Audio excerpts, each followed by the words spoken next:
When you are in a room full of people, the profession that you are in will tell.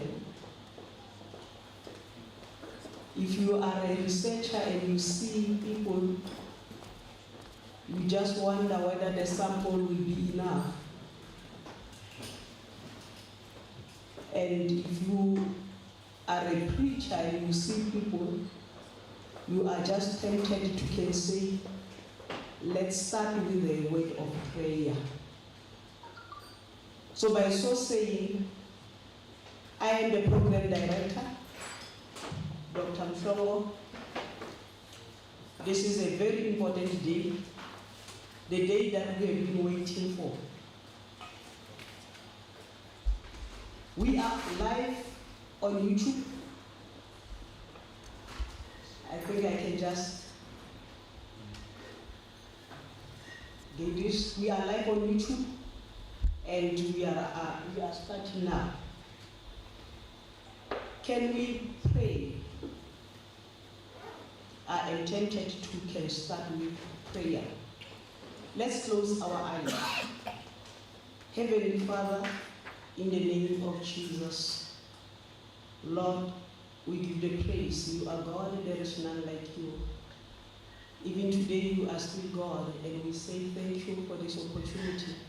We thank you for this day. That is the day that you have made, and we are going to rejoice. We are going to be glad in it. Father, I pray for every person who is going to participate in this event. Father, put the words of wisdom in their mouth. Father, we pray that after today, our lives will never be the same again. We will be transformed, we will be revived, we will be motivated.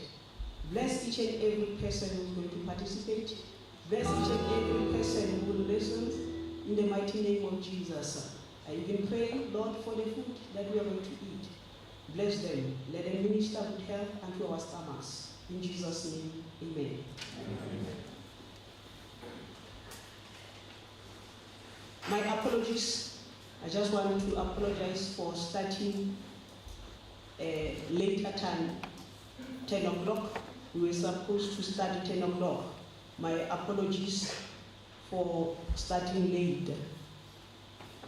Without any waste of time, I want everyone to feel free. I am not here to welcome people, but I just want to thank everyone, all the dignitaries for being here, the management, all the colleagues from SMU and outside SMU. Thank you very much for being here. My job is so simple. I will be the one coming here more often. I will be on this podium more than any other person, but I will speak less than everyone who is on this program. So I just want to take this opportunity to say to everyone, you are welcome. One day, I was requested to be the program director somewhere. I refused, but somebody came to me and said, never ever refuse to be a program director. Because when you are the program director, you have the opportunity of doing things that you have never done in your life. Even now, I'm having the opportunity of telling the DVC to kindly stand on her feet and come and welcome everyone. That is an opportunity of lifetime.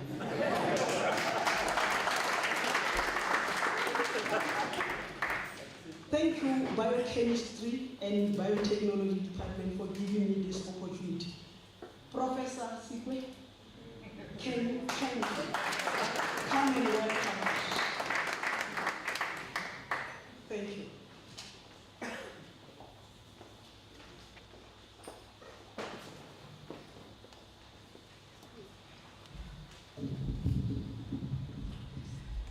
Thank you, Program Director, for this opportunity that you have, and also the opportunity that you are giving to me.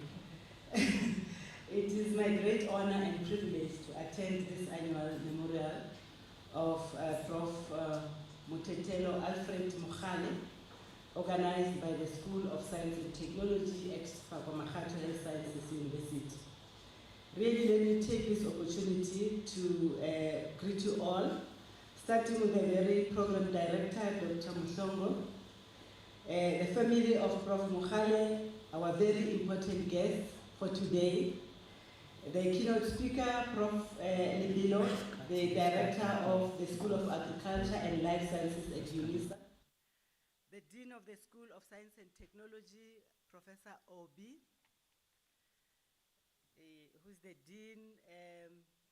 I don't know if people know my history and Prof Obi, that we're not meeting for the first time here at SMU. In our previous life, he was my boss. The research office representative, Dr. Adu, from the internal medicine, Professor Oloyo, who will be introducing the guest speaker, Dr. S. Gololo, the acting HOD of biochemistry and biotechnology, all the deans who are here, if they are, I have not seen any, the academics, the administrators, the students, ladies and gentlemen, I welcome everyone as we come together today to celebrate the life of an outstanding scientist, a manager, an educator, policymaker in the realm of science and innovation at SMU, or Mototelo Health Sciences University. Professor Mototelo Alfred Mogale. He's one truly can really take the measure of a man from his friends. And today, we have a number of distinguished speakers with us, distinguished guests, who will offer us their remembrances of Professor Mototelo Alfred Mogale. These include former colleagues, friends, relatives. Ladies and gentlemen, we are really here to honor a giant and academic prowess in the nature and the name of Prof Mototelo Alfred Mogale. And I hope and I believe that this event is not going to be only for this year. This is our annual event. We will continue celebrating and remembering this giant in academia. He supervised many graduates as well as his general contribution to research in the School of Science and Technology has been immense. Hence, the school feel that this is not the name and the person that they can forget. He is unforgettable. He is an unforgettable part of the history of the 7-year-old Sefako Makgatho, which is now 7 years today, this year. And we know that it didn't start at Sefako Makgatho. Sefako Makgatho started as Medunsa, and it has been there for many, many years. And we are very proud to continue calling him one of our own. We'll continue claiming him, and the world will continue to know that he belonged and he is still an important part of Sefako Makgatho. His research involved two different areas: advanced glycation and product research. This is very high language for me. The effect of non-enzymatic glycation on protein structure and function, as well as the research of highly effective anti-glycation agents from the natural products. I'm sure his family knows. This should have been the language of the family. They know what I'm talking about. The cytokines and chemokines, as well as their receptors in the pathogenesis and treatment of both cancer and HIV/AIDS. Those are the areas that he was working on. More than his research area, his legacy on postgraduate supervision cannot be forgotten. The world is changing, and along with it, research in higher education continues to change. The main activities of research institutions are centered around research projects. Institutions, for them to grow, for them to generate income, for them to increase the number of postgraduate students, continue to having research projects of the students, projects of the academics themselves. Globally, universities are ranked according to their academic performance, according to their research performance, faculty expertise, resource availability, socially significant activities of graduates, international activities, and international opinion. So this is the work that he has been doing to ensure that SMU continue to be part of that, of those universities that are known in the world.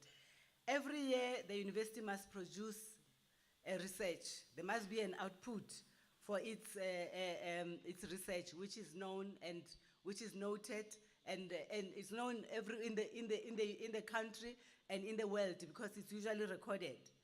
The main objective of research at tertiary education is to develop knowledge and technologies that can be applied and brought into practical use, and to contribute to value creation and increase competitiveness within the private and public sectors. Research outputs also contribute to funding received from the Department of Higher Education in the case of South Africa. We, as universities, public universities, are dependent on government, and we are funded on a formula. And the formula is different according to teaching and learning inputs, and also according to research output. So research plays a very important activity within the university. The output formula is calculated from a number of postgraduate students who succeed on a yearly basis, from our honor students, our master students, and our doctoral students. The second contributor is the number of research papers that are being published in accredited journals, as according to the Department of Higher Education list, because you don't just publish to any journal, otherwise the university in which you are working from will not benefit anything. It should be journals that are recognized by the Department of Higher Education.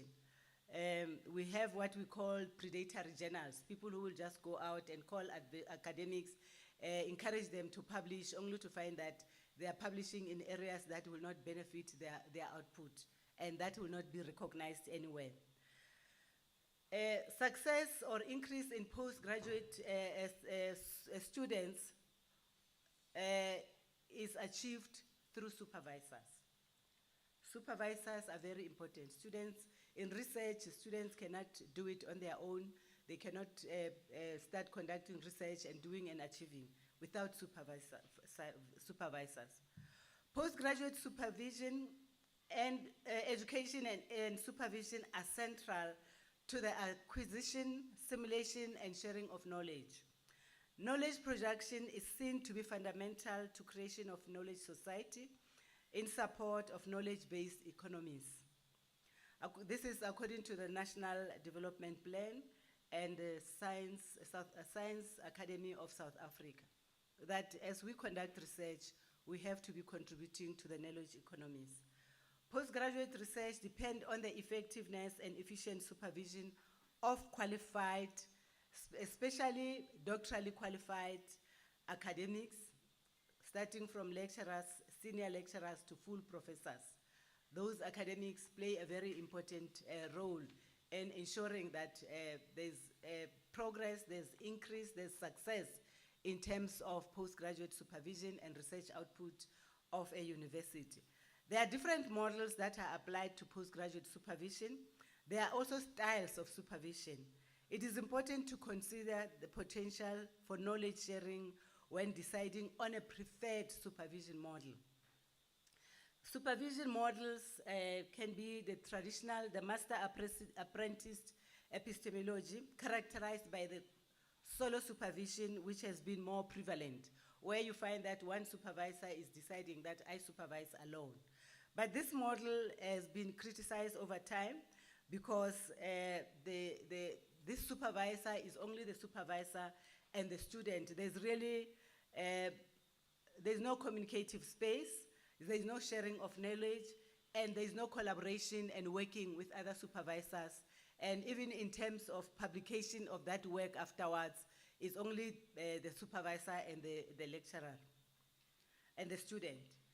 There is also a second one, which is co-supervision, where at least two supervisors would supervise a student. This one at least seems to be better because the student will have an opinion of two people, the thinking of two people to guide and shape the research project of the student. Team supervision seems to be a kind that creates a collaborative future in supervision practice. It develops a pedagogical innovation to supervision space and practice, and it promotes development of professional learning and communities of learning in learning organizations. So it's a method that is encouraged.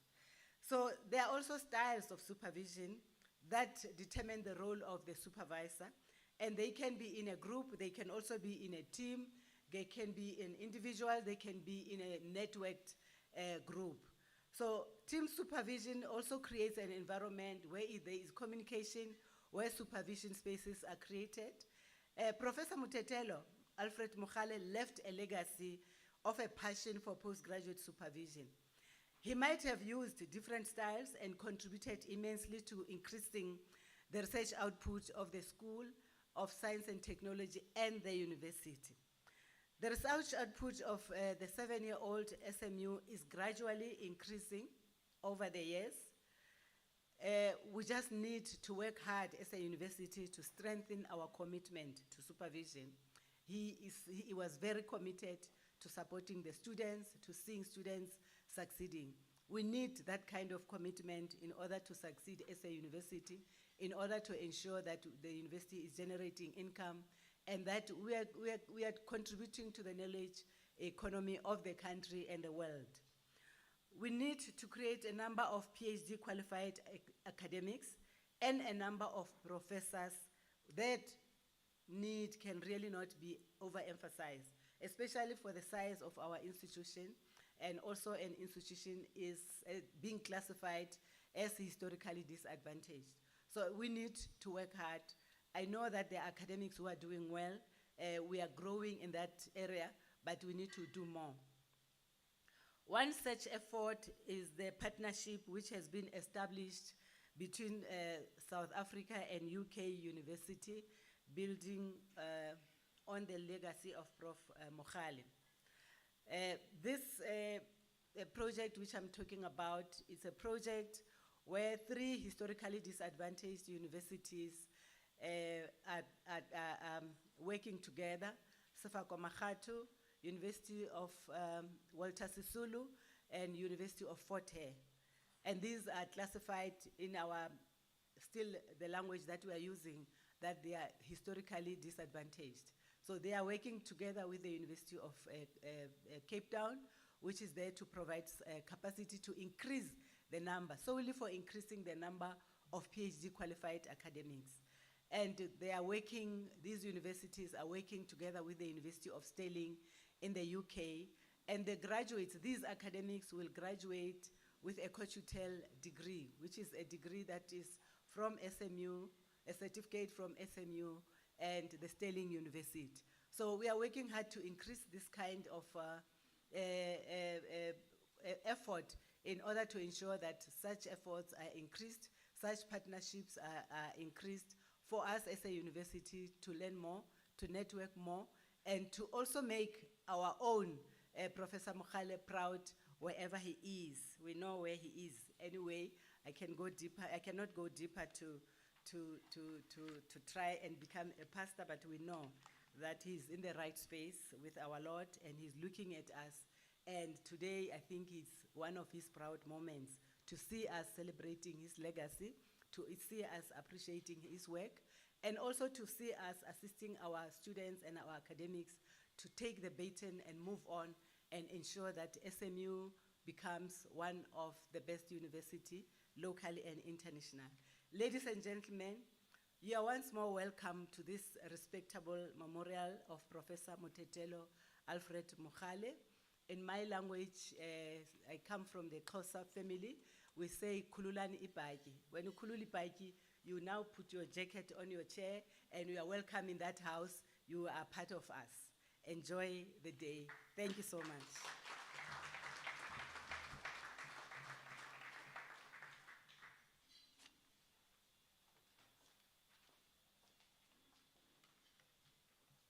Thank you very much, Prof Sikwe. We are really welcomed. They are serving the status, and as a program director, I am saying you can feel free to eat. Just feel free to eat while I'm speaking. I've already blessed them, so you are free to can start eating. It's a starter, just start. Thank you very much, Prof. When you were welcoming people here, there is a certain group that you forgot to welcome. The group that is called others, or the rest.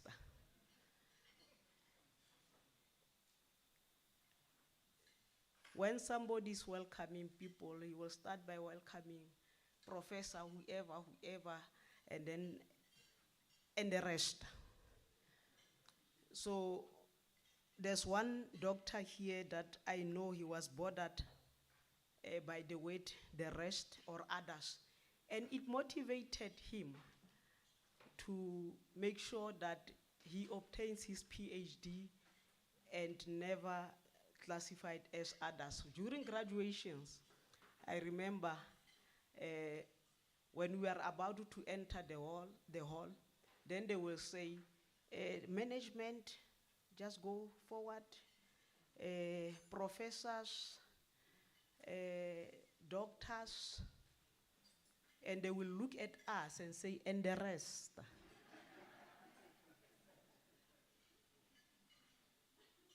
Rona with black gowns, they will say, and the rest. And this particular person was so bothered, and he is in biochemistry and biotechnology department, and he made very sure that he no longer be the rest. Thank you very much, Prof Sikwe.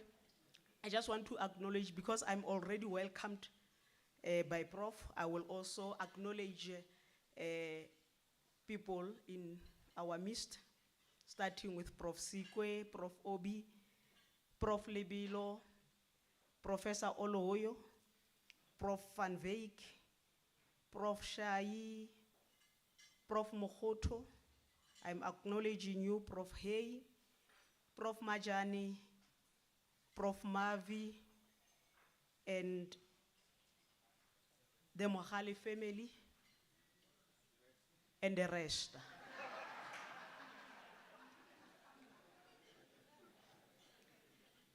You are all acknowledged. Why are we here? Some of us, we are eating, but maybe you are not even sure why are you here today. I will call upon Professor Obi, the Dean of School of Science and Technology, to come and tell us the purpose of the day. With due respect, I know I am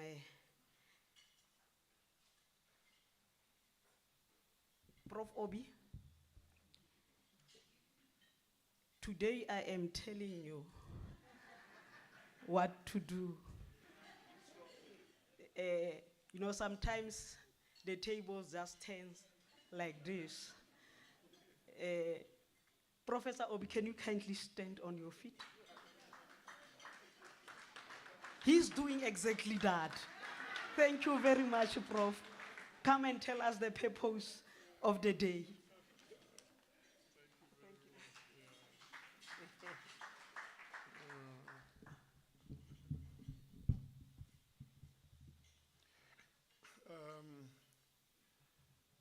Good morning, colleagues. It's really nice to be here. In fact, I'm particularly pleased that we are having this caliber of event for our own departed professor, Professor Mototelo Mogale. You can see the ambience, the sophistication of the room, the caliber of people here, that indeed Professor Mohale lived an exemplary life. But before I continue, I would like to recognize the presence of Professor Siku, the Deputy Vice Chancellor for Teaching, Learning and Community Engagement. I would also like to acknowledge other members of the executive and senior management team of the university, HODs, and in particular, Dr. Stanley Hololo, the acting head of the Department of Biochemistry, for pulling this event to a successful outcome. I would also like to acknowledge the presence of Professor Lucky Lebelo,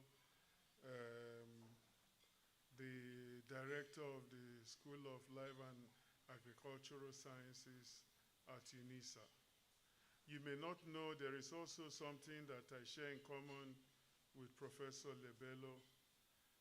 I was director of the same school about, is it 15 years ago or so? Yeah. So as I was leaving, he was also coming in and we were just chatting about that. So UNISA is one of the institutions that I hold dear to my heart. And of course, I'm also aware that you were also at Sefako Makato Health Sciences University. So you can imagine the crisscrossing, the recirculation of academics within academia. So I welcome you, Prof, to your home. I wouldn't say former home. It is still your home, and it will continue to be your home. Other professors here present, I recognize you individually and collectively. I would seek the indulgence of the House, if that will not be a departure of protocol, to request the family of the late Professor Mogale to please stand up for recognition.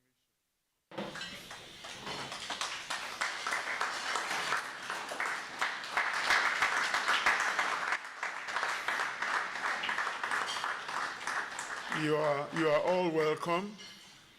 I can see that the family is strong and united, and by the grace of God, you will continue to be strong and united. Your loss is not just your loss alone, as you can see. It is the loss to humanity, a great loss to the university, and we hope and pray that God will give you the strength, the fortitude to bear this great loss. On behalf of the university, on behalf of the school, I welcome you to this memorial lecture. And I want to kick off by saying that at the end, we will, in addition to this annual memorial lecture, try to see how the name of Professor Mogale will further be ingrained in the annals of our school, the School of Science and Technology. You're most welcome. So please sit down.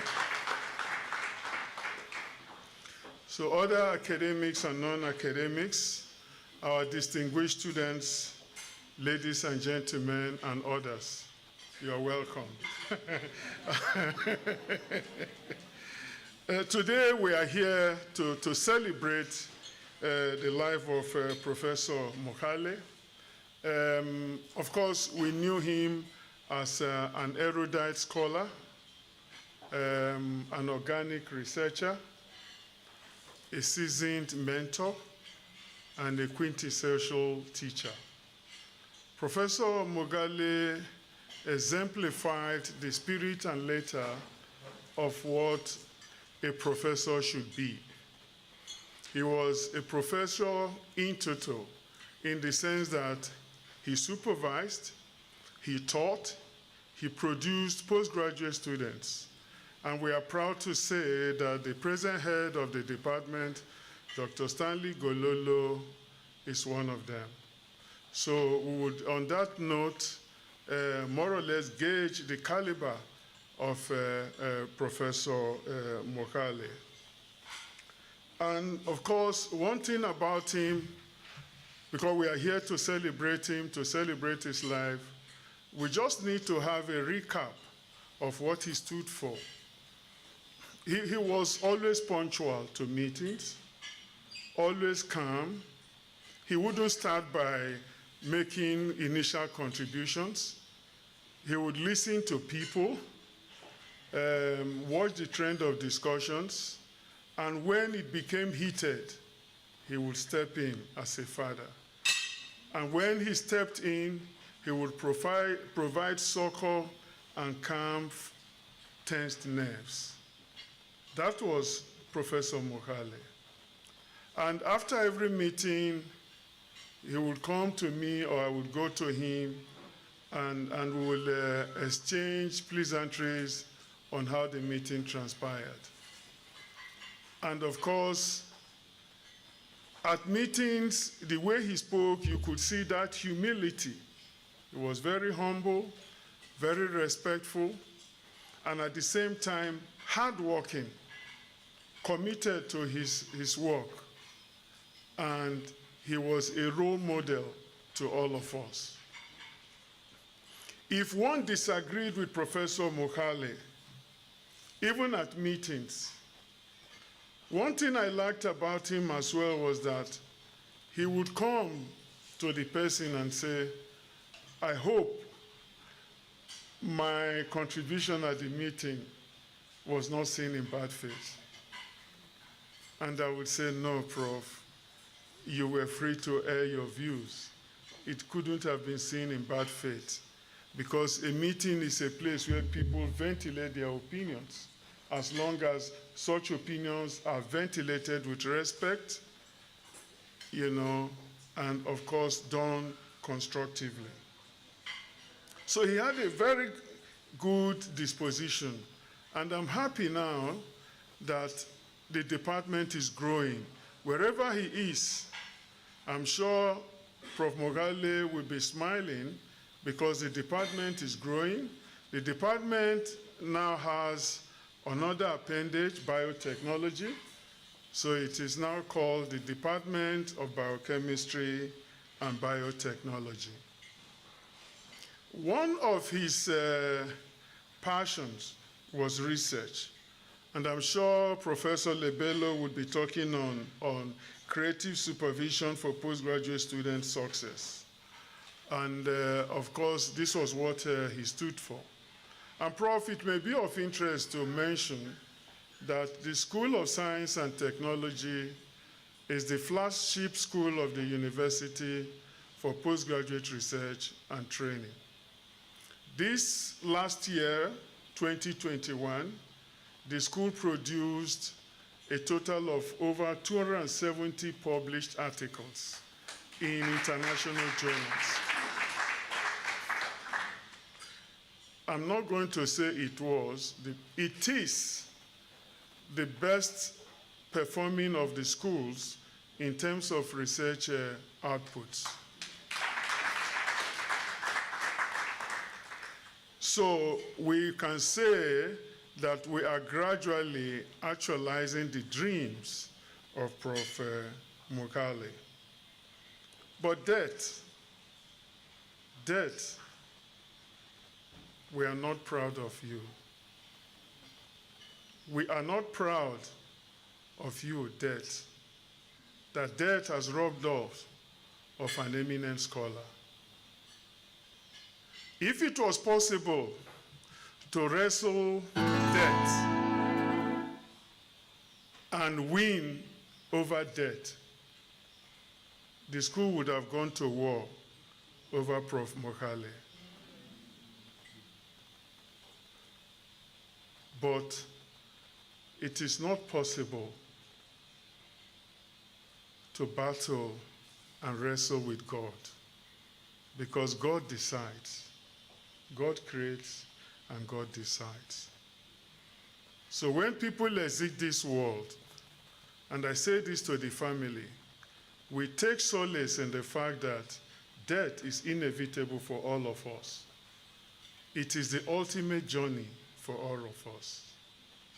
And I remember a quote which is more or less in synchrony with one of his attributes, that in life, when the mirror is dirty with the fog of the reality of life, clean it immediately with a cloth of faith, drenched with the water of patience and forgiveness.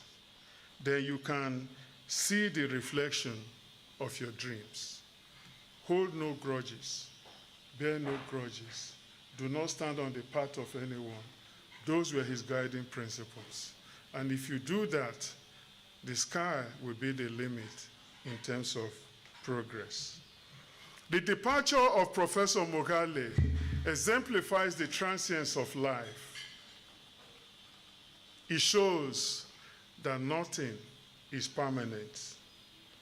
And of course, at times when I see people acquiring wealth in a humongous manner, fighting over trivial issues, fostering enmity instead of cultivating peace and friendship, I quiver in disbelief, because if they knew that life is so short, then we will all live in harmony. We want to seize this as a contact point to canvass a feeling of oneness and unity of purpose, not only in the School of Science and Technology, but the university and to humanity as an entity. So in a nutshell, colleagues, we are here to celebrate the distinguished life of our departed colleague, Professor Mogale. And we pray that wherever he is, may his soul rest in peace. I want to end by saying that this annual memorial lecture has come to stay. It is something that we'll see happen, and I would probably have discussions with the acting head of department and see how this will be elevated, maybe to the university level or the school level, so that it not only becomes a departmental affair, but a school affair or a university affair. The second aspect is also to mention, and this of course I know will not be met with resistance, to mention that we will be having Professor Alfred Mogale's Memorial Award for Excellence in Biochemistry and Biotechnology. That award will be effected to the best graduating student in biochemistry or biotechnology on a yearly basis. And I think that is a way of more or less entrenching his footprints at the university. He would fondly be remembered. One of the days when I usually walk past his office, because as soon as you got onto the first floor towards my office, you would see his office on the right. And a few months after his death, I noticed that the name sign was still there. And each time I saw it, I just couldn't, there was a feeling I had, and I mentioned it to Dr. Gololo, because at times when passing through, I would just move into the office and we'll have a chat, talk about maybe an oncoming meeting and so on. And I just thought, so this will no more be possible. And I told Dr. Gololo, please remove the name of Prof Mogale, the name on the door, because it was something I couldn't contend with. That will show you how close he was to some of us. death, we are not proud of you. But you have robbed us of an erudite scholar. But we take solace in the fact that wherever you are, Prof Mogale, you are resting in the bosom of our Lord. We pray that you rest in peace. Thank you.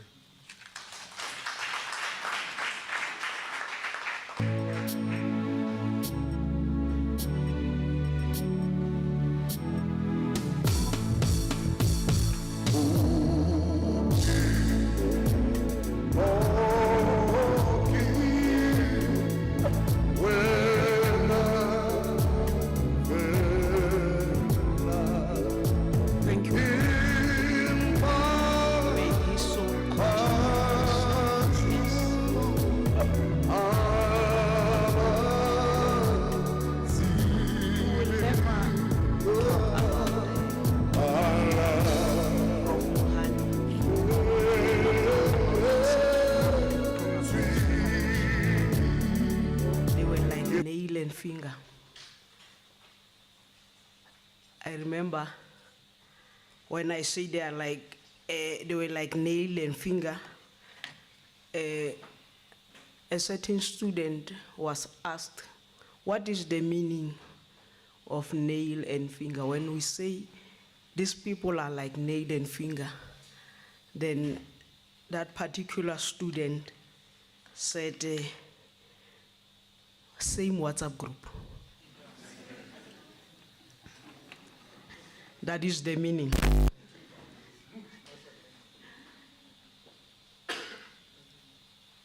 Dr. Adu, Dr. Mashele, Dr. Mushana, Dr. Maabi, Dr. Motswani, you are highly acknowledged.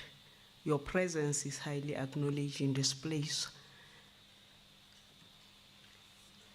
So because you cannot separate Prof Mohale and research, he has made an impact in the research community. We normally called him Bra Ali. You know, sometimes when I look at myself and look at him, I say, but how come do I call Professor Bra Ali?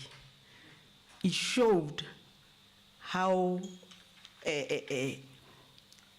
he was able to relate to everyone. Dr. Adu from internal medicine, can you please come and talk about the impact that Prof Mohale has done as far as research is concerned? Prof, you are welcome.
institutions that he served. He served 3 institutions in one: Medunsa, University of Limpopo, and SMO. I first met Prof Mogale as about 2007, 8 or so, through one of my colleagues who happened to be his sister. We were doing our clinic, and she appeared there to do her thing. And after that, she says, "I will send somebody to you. Please don't ask me more questions. He will come and introduce himself." It wasn't long the following week, a man comes in there with a white coat, and he says to me, "Dr. Adu, Urain." And I look at him and I said, "I'm okay. How about you?" And he says, you know, he's very unassuming. He says that I was sent to come and say hello to you, and we'll have to talk. So we started talking, and then he says, "I'm in the physiology department." I said, "Okay." So he invited me to the physiology department, and that's, I must say, how my research age, or my research birth, I was baptized by him in research on that day. I walked to his office in physiology department, and as he was asking me to sit down, I saw over the seat where I was, he was talking about research programs, research questions, research projects that he has, and it got to do with clinical things that I thought was interesting. He was talking about receptors on the cell membrane and the effects of antihypertensives in patients who have hypertension, systemic arterial hypertension, and patients who had diabetes mellitus. So I looked at it there, and he says, "Oh, sit down." So I said, "Yeah, man." So I sat there, and he says, "Oh, no, those are my things, you know. I really want to sort these things out before it's late." And I said, "Oh." Then we started chatting, and he says, "You know, but if you like, I think I can show you the way." I was interested, very much so. And this was a very humble-looking, unassuming man sitting there in his office and looking there and starting to tell me about research. He was going deeper and deeper, and I could feel within me that this was a man who knew his story. And then he said to me, "You know, I'm in the physiology department, but I'm also a biochemist." I said, "Oh, Kante, well, you don't sleep." And he says, "No, I came from a very, very poor background. I started in the lab. Please bear with me, because this statement, that what I'm saying, I want us to get the history of the man who we are trying to emulate today." He says that I started work in the NHLS lab. But when I got to that lab, I knew that that was not my primary endpoint. For those researchers, I'm sure you know what he means. That is not my primary endpoint. That I had read a little bit of research, but I knew this man was great, right from that day. So we started talking and planning for the future, him and me, and he says we'll rope in other people. And he says there's a friend of mine who I will introduce to you later, because he introduced to me my wife.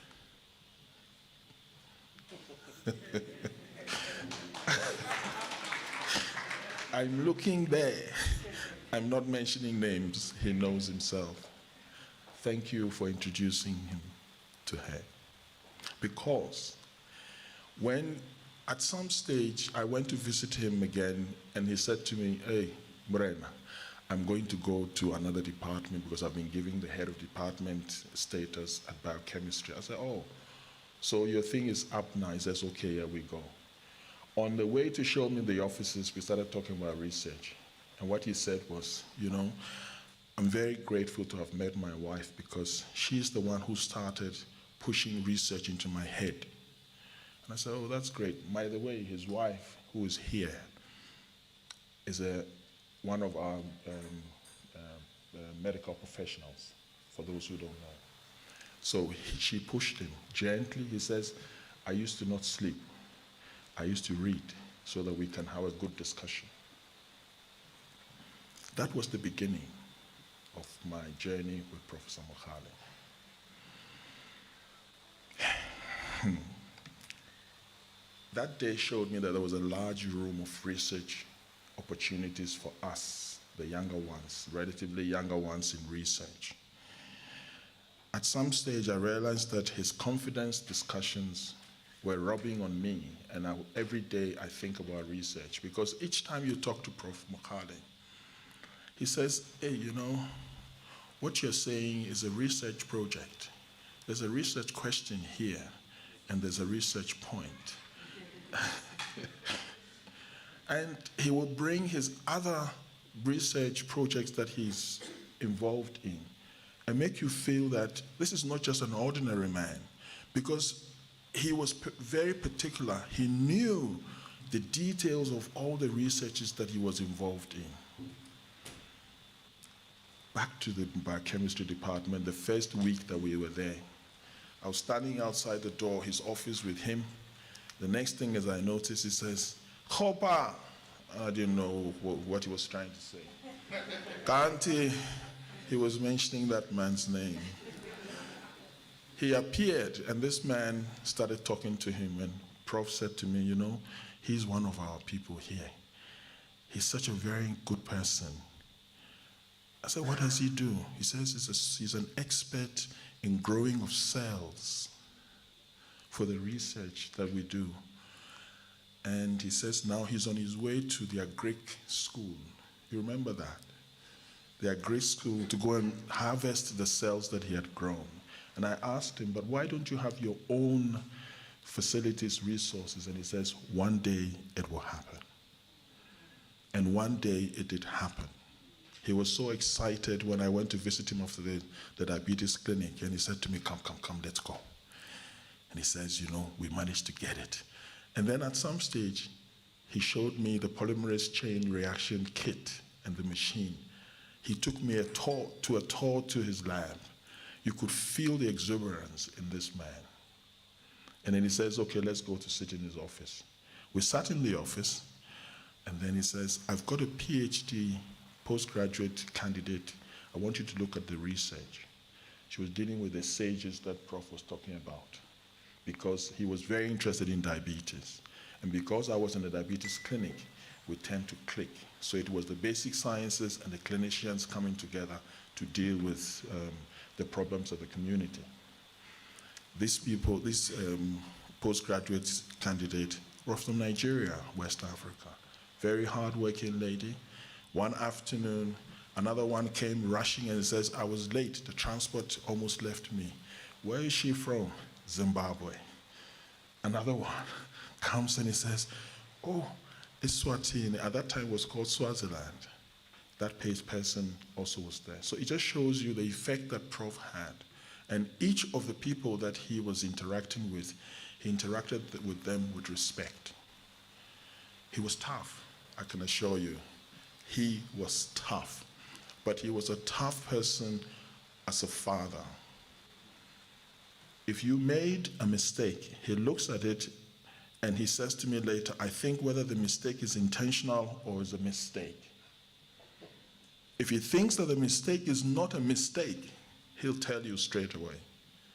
But immediately after that, he says, no, just relax. Let's correct this. This is the kind of person, the effect that he had on me. And this is Ubamde, as the Osses say. It's difficult to just summarize Prof Mohale from those of us outside the basic sciences unit. But I was impressed the way he looked at me and said, you have potential. I want to teach you this. And true to what he said, he taught us. I organized many of my colleagues from internal medicine. And two particular ones, we used to go for tutorials on research every Monday, Wednesday, and Friday afternoon after work. That was when he would teach us the basics and the rest of the details of research. We were impressed. He said to me, but now I hear that you've been sent to the hematology department. I said, yes. So he says, okay, then we can grow the cells from the cancer patients, and then we'll see what to do. And that was how we started. So some of the PhD graduates now are in Polokwane and the others. We harvest, we call them, we just take the blood from the patients and he sorts them out and try and do his thing.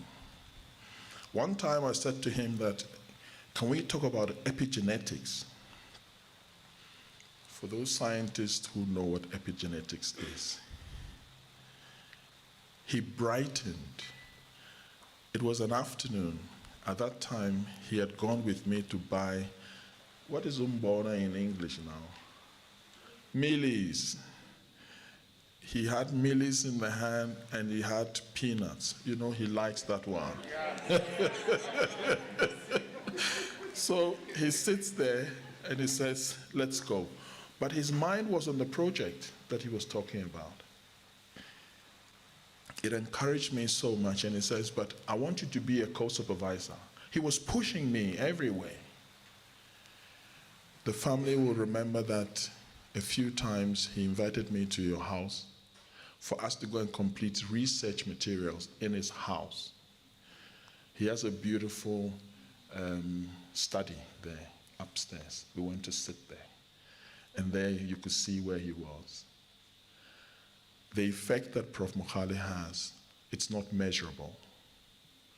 There are many, many people now. One of our colleagues who's a subspecialist had to go and study research and is doing it because he was one of the people that Prof was teaching us about.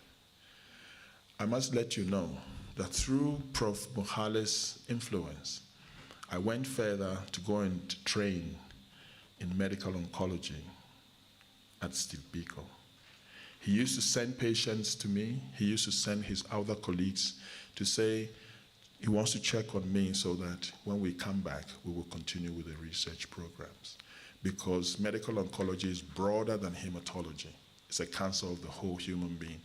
And we had our own progress and programs. But as Prof Obi is saying, death decided to wrestle him out of our hands.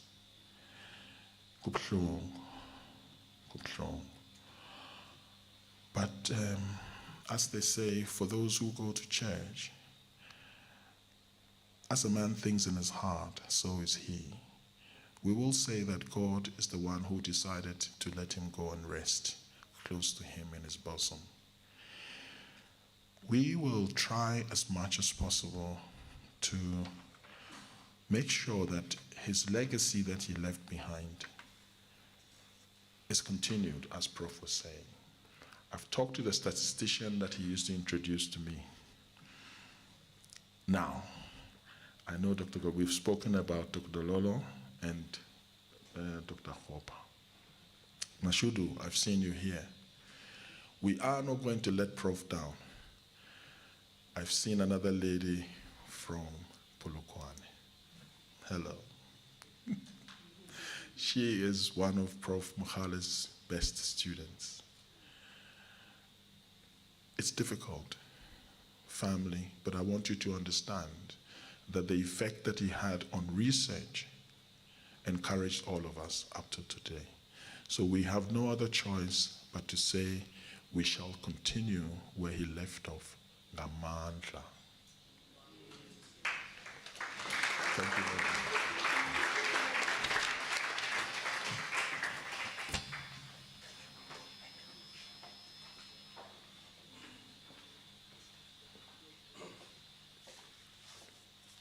Thank you very much, Dr. Adu. You really knew Prof Mogale.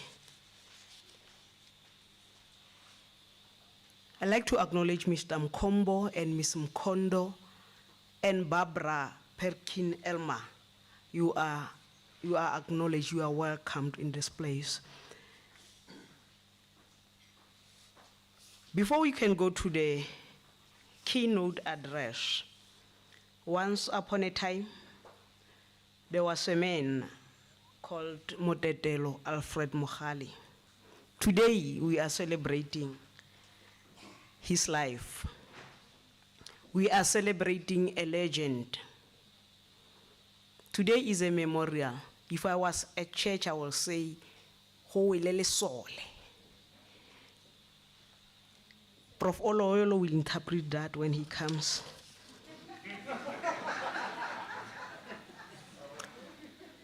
Prof Mohale is gone but never forgotten. I will urge those who are in his field of research, make sure that you continue to cite his work so that the coming generation will know that Mohale MA contributed to the body of knowledge. By so doing, you will keep his legacy. Thank you very much. Prof Oloyo will come and introduce our keynote speaker and interpret what I said.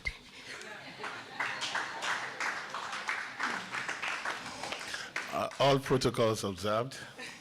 I am a Christian and I read the Bible very well. Thou shalt not put you to test. I want to say good morning to my dean because I don't want to be fired after. He has been greeted several times. Good morning, Dean. Good morning, the DVC. Good morning to the family of Professor Mogale. If you are able to talk to any of Professor Mogale's students at the end of this gathering, and if he or she is able to tell you the meaning of a research question or research approach, be rest assured that it's not Professor Mogale's student. Because the first thing you know with Professor Mogale is, what is a research question? And we're in a meeting one day, I'm the chair of that committee. He said, Bona, Joshua. And I said, Prof, what is it? Can you imagine this one did not write research question? I said, it's there. He said, no way, nah, you're a village boy. Research question will never, research question will never end with yes or no. Then I said, Prof, I'm hearing that one for the first time. I said, I know because you don't know. I said, okay. And there is one thing again, whenever he's coming to his office, so because most of us are just his sons and boys, he will not call you by your title. He will start calling you from that toilet, especially when he has forgotten his key in his car. We just say, Joshua, go back, Joshua. Where is this guy? But we are missing him, and it's not an easy thing for us at SMU, but we've taken solace in the fact that we have hope in that word, resurrection, which was made possible by Jesus Christ.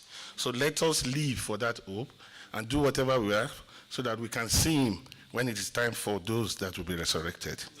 Ladies and gentlemen, I have a just very simple assignment. May I please ask Professor Lebelo to please stand up while I read this citation. Professor Lebelo is a holder of Doctor of Philosophy, PhD in Medical Science, an associate professor with University of South Africa. He's a renowned academic in the field of human physiology. Please listen to this. Specializing in male reproductive physiology and phytomedicine. We're going to ask him about the sample number and what he does with the sample after checking. And why only me? Thank you, Prof. Yeah. Male reproductive physiology, what happens to them after? His extended career in service started at University of the North, now University of Limpopo in 1982, then to Medical University of Southern Africa, now Sefako Makato Sciences University, and currently at University of South Africa as a director of School of Agriculture and Life Sciences. This reflects his commitment to and interest in the shaping of South African education system, and further in influence and contribution in shaping the talents of the young adults of the society. Furthermore, he has contributed towards progress and new developments in the field of phytomedicine through personal research, supervision of postgraduate students, and their research processes. Take note of that personal research and male reproductive organs.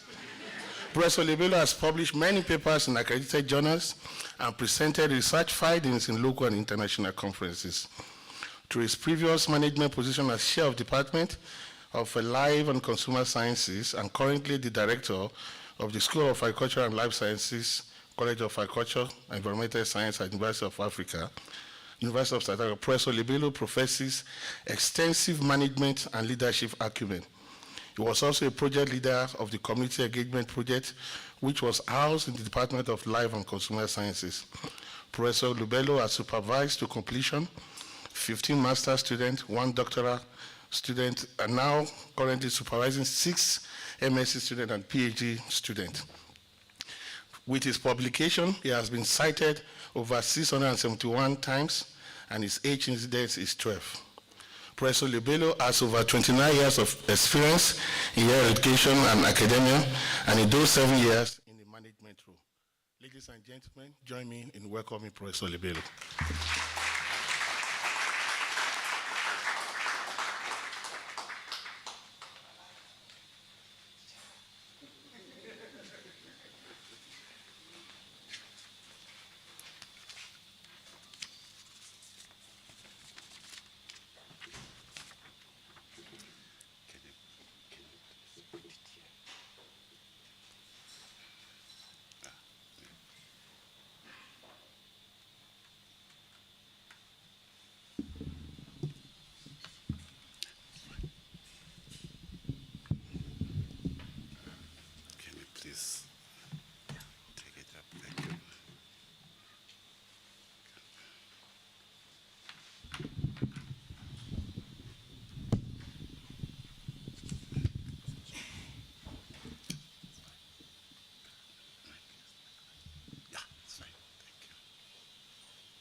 Thank you, Program Director, and thank you, Professor Oloyolo, for your warm introduction. In his absence, let me acknowledge the Vice Chancellor and the Principal of Sefako Makgatho University, Professor Mbati. Again, let me acknowledge, in her absence, the Deputy Vice Chancellor of the University, Professor Siekwe. The Dean of Science and Technology, of School of Science and Technology, Professor Larry Obi. Also, I would like to acknowledge members of staff from the university, especially members in the Department of Biochemistry, which is led by Dr. Ololo. Program Director, allow me to also acknowledge Professor Mogale's family. And I would like to thank the family for sharing with us the talents of Professor Mogale. I would also want to acknowledge the following guests from the Tshwane University of Technology: Dr. Mutswane, Professor Shai, Professor Mukhoto. Again, I'd like to acknowledge Professor Majani, the head of Department of Physiology. But Program Director, allow me to also acknowledge my former boss, Professor Leon Hay. I don't want to burn bridges because we'll never know what will happen tomorrow. Again, I've heard of the presence of Professor Mavi. I had a very fruitful review program session with him at some point, which was quite exciting. Program Director, I'm really humbled to have been invited to the inaugural memorial lecture of Professor Mototelo Alfred Mogale. I know in the program it says Mototelo, but because I happened to work with him very closely until myself and Professor Shai got to know that in actual fact is Professor Mototelo Alfred Mogale. And again, Program Director, I'm humbled to be given the opportunity to give a keynote address. Indeed, Professor Obi, this is the moment to honor the life, the work, and the ideas of Professor Mohale. He was an intelligent scholar whom I personally admired immensely. This highly gifted scholar was an early example of a new breed of committed supervisors that had emerged in the early days of my professional life. And I'm indebted to his advice, support, and mentoring. Before his untimely death, let me share this with you. He was already in the database of UNISA as an external supervisor. Over and beyond that, I've already agreed with him that on his retirement, he will be appointed as an honorary professor at UNISA, as an academic associate. UNISA has this platform whereby they take all the retired professors to continue to do what they do best, and that is supervision and research publication writing. Program Director, today is the 7th April, and the world is celebrating the World Health Day. I just stepped off of one meeting whereby I had to give an opening and the purpose of the day. And I'm told that there are some challenges at your university. My thinking and my conviction was going to be, it was supposed to be World Health Day celebration at your institution.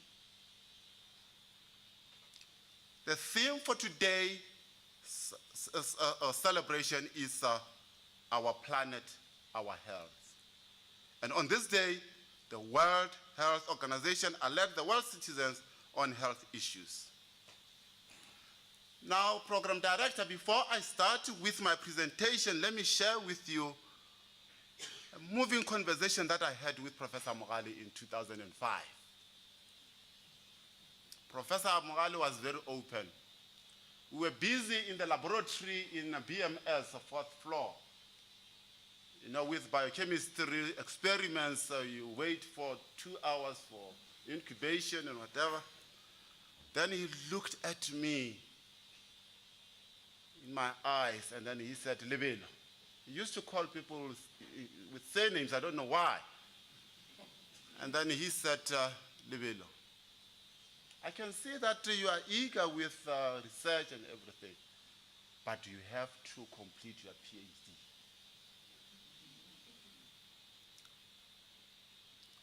When I went back to my office, the message stuck in my mind. But I did take that message very seriously. And in 2007, I completed my PhD.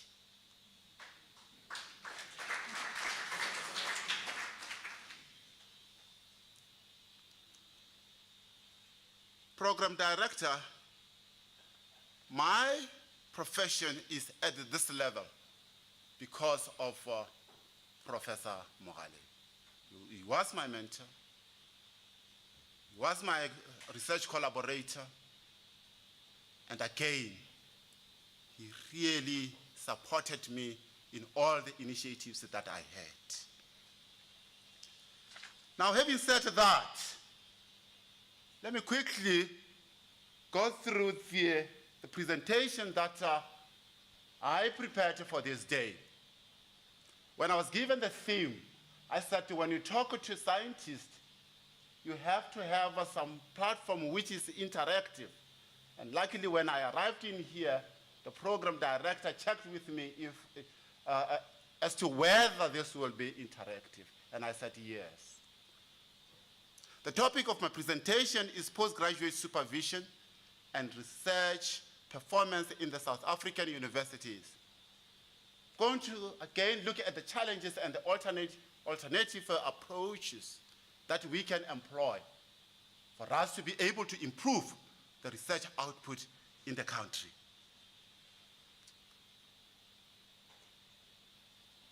The outline of the presentation is as follows. I've already done my introduction. Then there will be highlights on how we are going to put in effective postgraduate supervision. Then I'm going to talk about supervisory models and styles. And if you have listened carefully when Professor Sieko was giving a presentation, she touched on this, the supervisory models and styles. But I'll go deep into this and try to place Professor Mohale where he was in terms of his contribution to the research output in the country. Talk about postgraduate supervision and its challenges and ways to improve for postgraduate supervision. Then I'll go to the research performance and enrollments at our universities. Again, I'll look at the funding agencies and the government subsidies, and finally, the concluding remarks. Program director, good supervisory practices help students to fulfill their potential in order for them to contribute to the university research profile. In many institutions, supervisory matters are left with individual supervisors and individual students, and that in itself becomes a big problem. Because if you do that, the whole exercise is not well monitored. The whole exercise won't be regulated. And therefore, you have to make sure that the university management is also involved in this exercise. But again, it is important for us to note that quality of postgraduate students is the primary focus for all universities. And when we talk of quality, you talk of two aspects.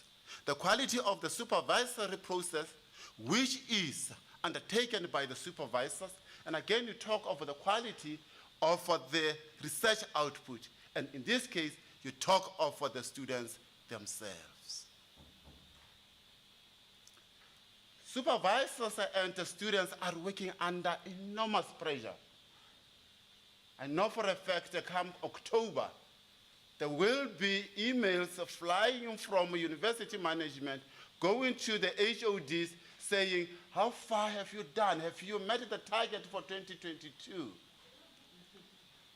Little do they understand the challenges that we have as supervisors. But program director, I'm here to say, Professor Mogale was one of those supervisors who will never complain, who will never rest on his laurels in terms of contributing to the research output of the university. The big challenge always becomes when we look at the profiles of our postgraduate students. They do come from various and diverse backgrounds, from different ethnicities, they do have age differences, they do have diverse cultures, different religions, experience, abilities, and some of them come with bursaries, and others, they don't have funding. But this will become meaningful as we go through this presentation. I'm talking to the converted in here. The question is, what is the role of research at universities? Professor Siakwa has already responded to that. There is a research at universities because we want to generate information, to try and generate knowledge. And this knowledge will only be meaningful if it can be able to solve societal challenges. Once it cannot do that, then there is a big problem. Students will go through their research projects for different reasons as well. They want to acquire the qualifications. Most of you in this room, you are doing research. Won't be primarily because I want to be safe in here. Not because you want to be promoted, but again, you want to generate new knowledge that will help the society, especially the African continent. Questions that we should ask ourselves as we are sitting in here will be as follows. What is it that you are doing to produce cutting-edge research?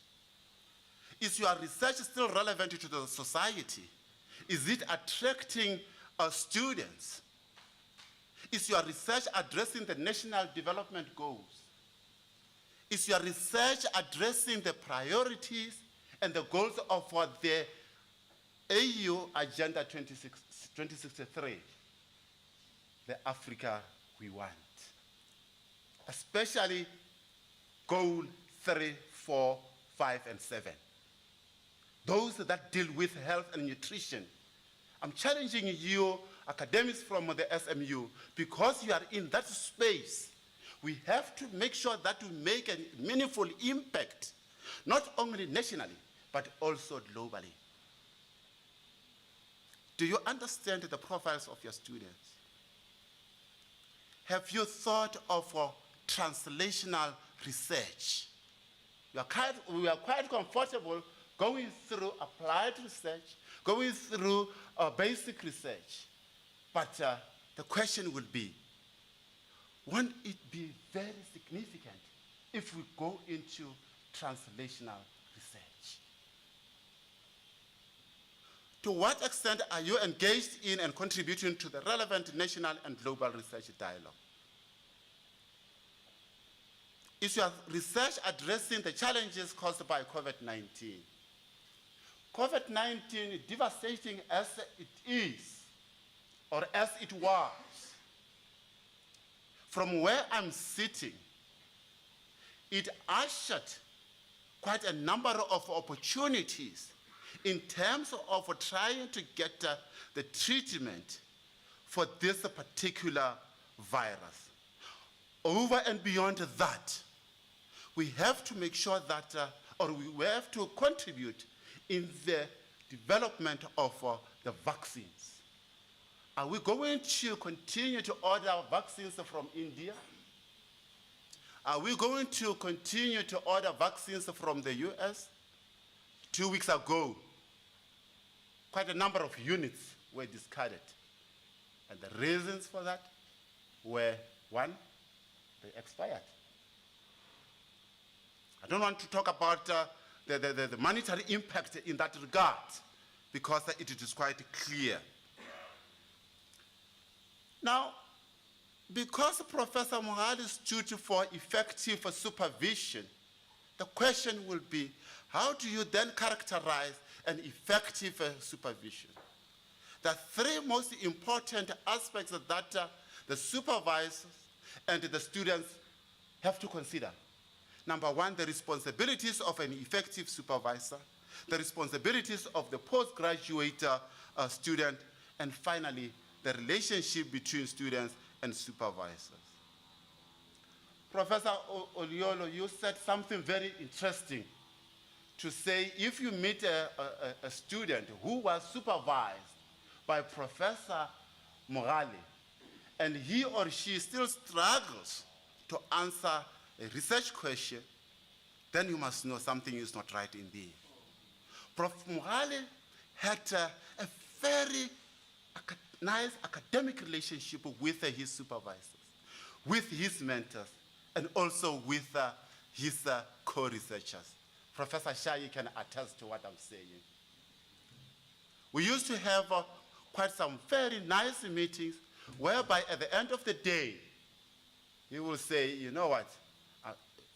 For instance, when we are finalizing a paper, he will say, I'm not happy with this paper. Leave it to me. I'll make sure that I finalize it. Why am I bringing this up? Because again, when you talk of an effective supervisor, you have to talk about a committed individual who will be able to give a very strong feedback to his or her students. I'm not going to bore you with going through the characteristics of an effective supervisor, but I think along the way, as I was trying to describe the character of Prof Mogale, you will certainly understand what it takes to be an effective supervisor. You have to work with students to establish a very strong conceptual structure and research plan.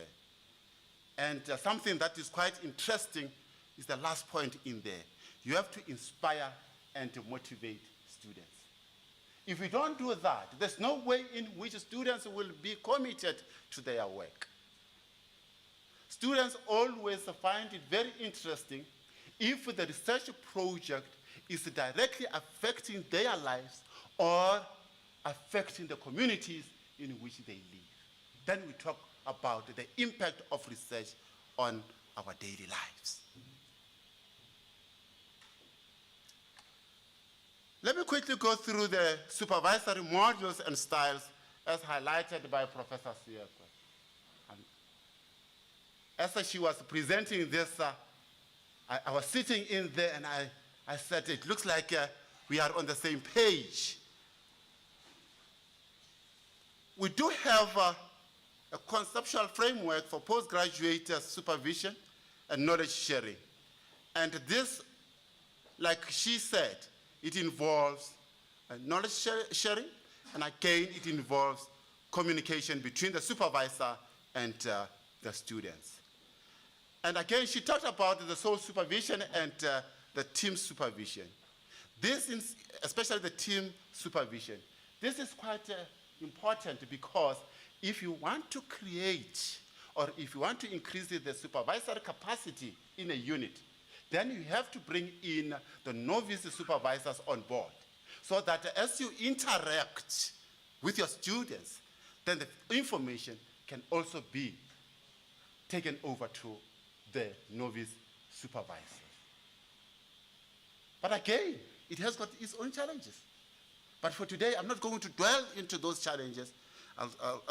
That will be a topic for another day.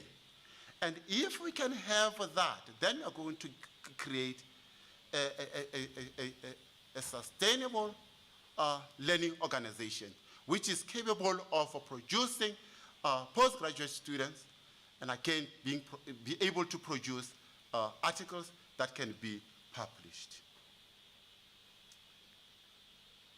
We do have quite a number of styles, and I'm here to indicate that there's no way in which we can say one style will fit everybody in this room. We do have 4 types. The laissez-faire, which has a low structure and low support. The support in here comes from the supervisor, and the structure will be all the actions and processes that are put in place to make sure that we support both the supervisor and the student. And as the name indicates, this is not such a powerful style because everything in there is relaxed. But let's look at the contractual style. With the contractual style, you do have a high structure, and on top of that, you do have a high support. And that's where Professor Mohale will fit in there. Yes, it is time-consuming and cumbersome, but the products, the end products of this style is really, really significant. I don't want to talk about the pastoral style, because in there as well, there is a challenge in terms of the structure. Even though the student is active even though the student is participating in all the processes that the university requires, but there is no end product. So I won't talk about that, but I just wanted to share with you the two significant ones that will have a meaningful impact in our supervisory processes. This is basically what I've said, so I don't want to bore you on that. Postgraduate supervision has got its own challenges. I'm talking to seasoned professors in here. You've already met those challenges. There's some emotional and psychological problems, a lack of understanding and communication between the supervisors and students, students' lack of knowledge, skills, training, and experience in research, family and work commitments, and again, something that is critical, lack of funding. There's no way in which you can talk of research and leave funding outside that kind of conversation. Social science research is relatively cheaper. But when you come to health science research, life science research, it's very, very expensive. The reason it is expensive is because you have to have specialized facilities. You have to have high-tech equipment. You have to have advanced computing processes. And all of this, they really need money. But if you do have adequate funding, then you can be able to produce the required research output for that particular year. Again, if you do have a poor research infrastructure and environment, it will certainly be difficult for one to achieve that. And finally, increased dropout rate. It is really frustrating if one morning you get an email from one of your students saying, Levin, your project is challenging, I'm quitting. The student is not asking you for a permission, the student is telling you that he or she is quitting. Then you have to go rush over to your boss and say, this is the dilemma that I have. And when you try to get hold of that particular student, his or her cell phone is off. the question will be, what are the reasons behind this high dropout rate? Academic readiness, personal reasons, financial reasons, work-related reasons, academic reasons, and finally, institutional reasons. I'm here to also highlight the fact that the bureaucratic processes that our institutions are putting in place are really making life difficult for us as supervisors.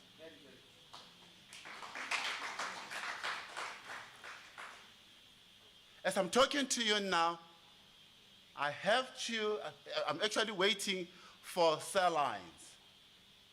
But for the approval of an amount of 31,000 rand, here, it had to go through many committees. Some of them, I doubted if they are really, really genuine. So those are the things that are really, really hampering the progress in our supervisory processes.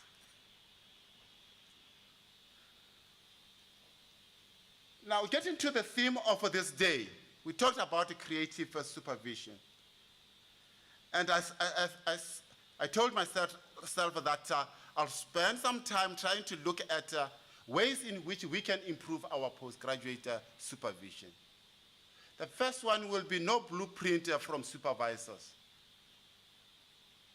Supervisors, they have this tendency of forcing students in their research project, which is ethically and morally wrong.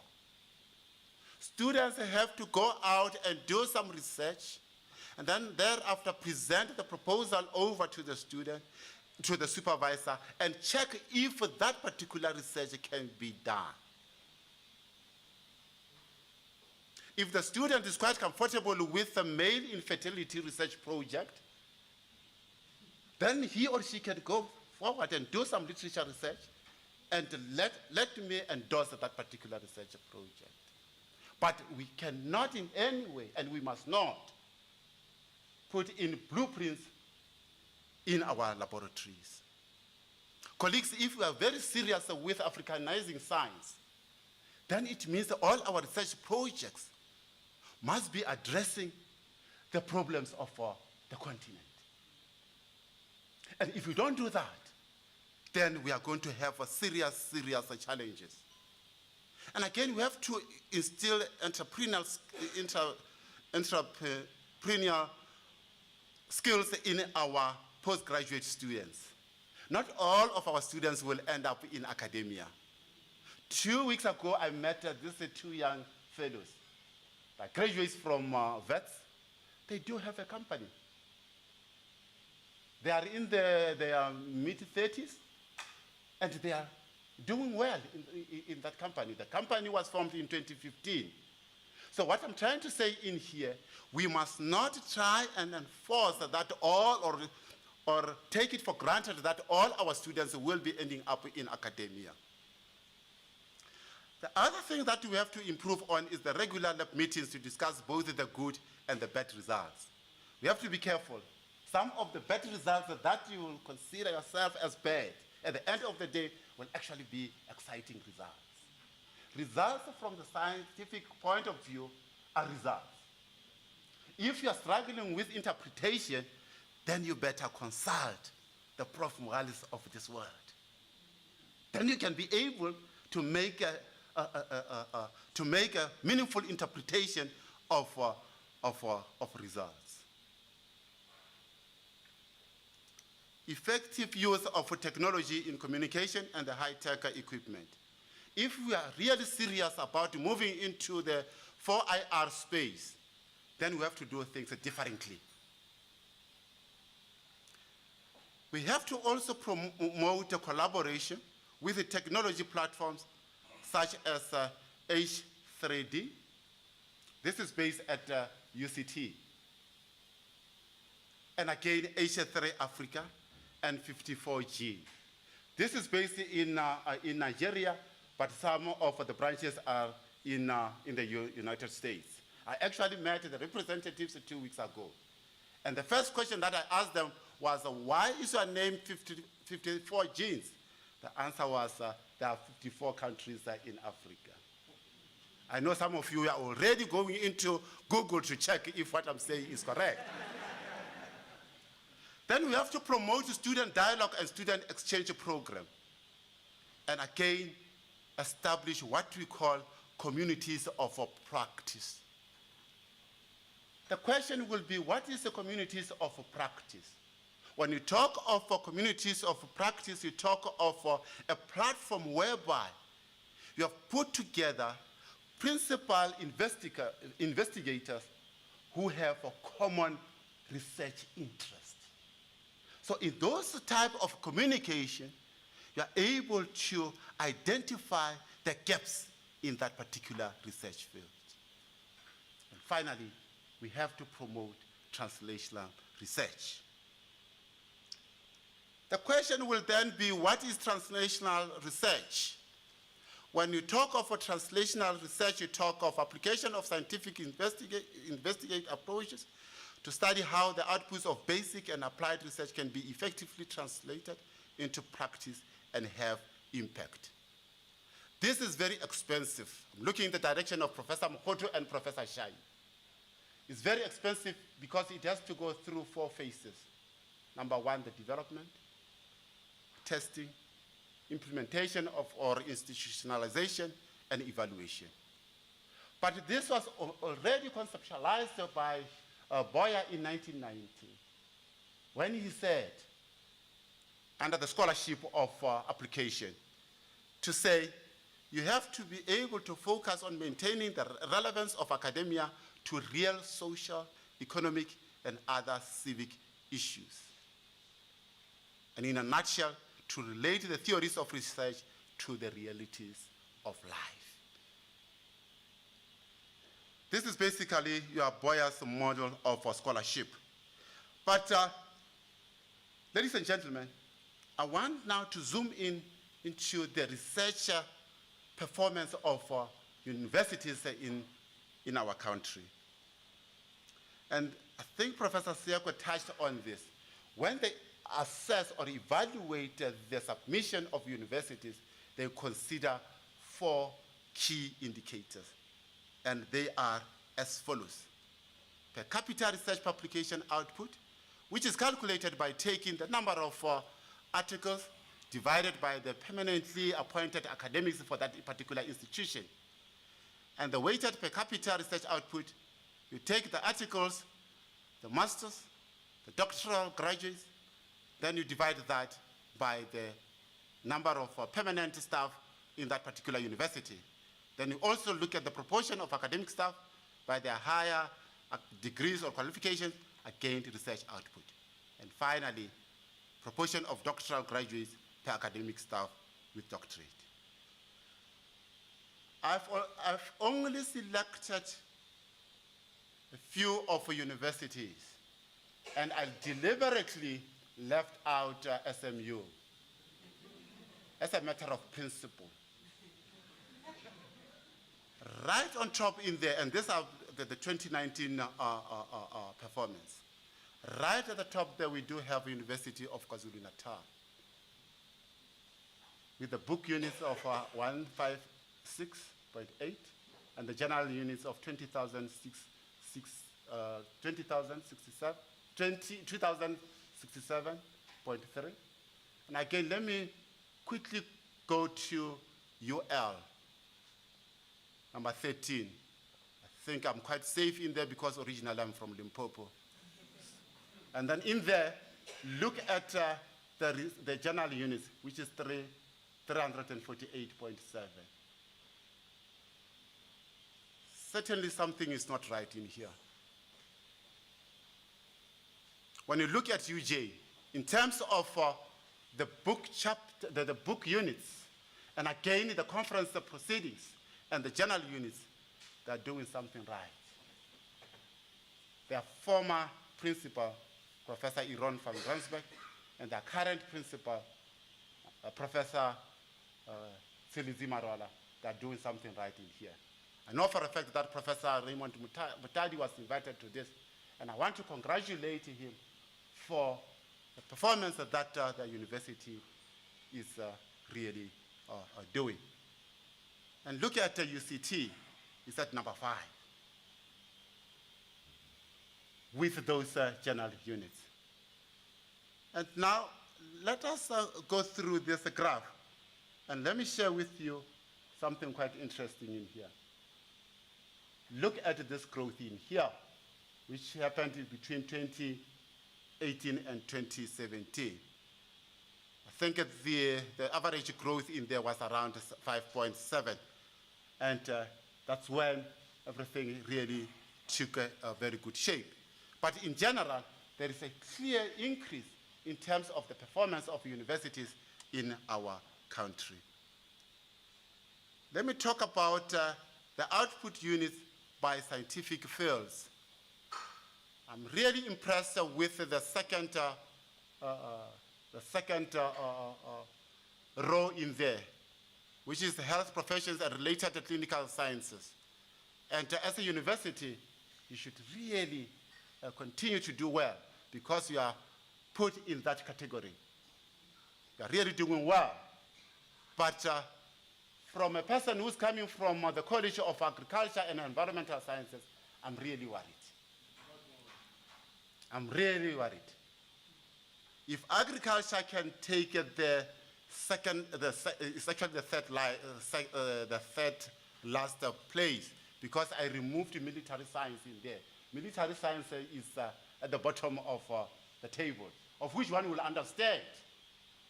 Really, there's nothing military that you can research at this point in time, unless if maybe you are based in Russia. if we are serious about addressing the challenges of the African continent, especially addressing the document, the AU 2063, the Agenda 2063, then we have to do something about this.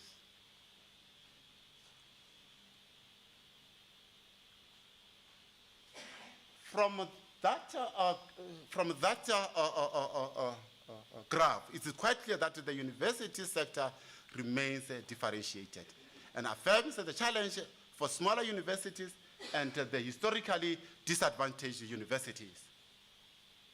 And like I indicated, agricultural research is too low, and we have to do something about that.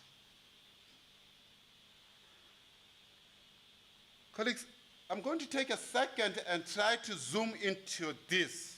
And this will explain why the UCTs of this world will continue to occupy the first 5 positions. These are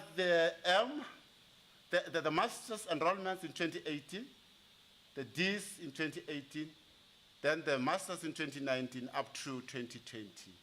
But let us look at UCT. They enroll over 5,000 master students. Whereas, let's look at the University of Limpopo. They enroll almost less than 1,000 master students. Then you ask yourself, are we expecting a miracle to happen for us to get into the top 5?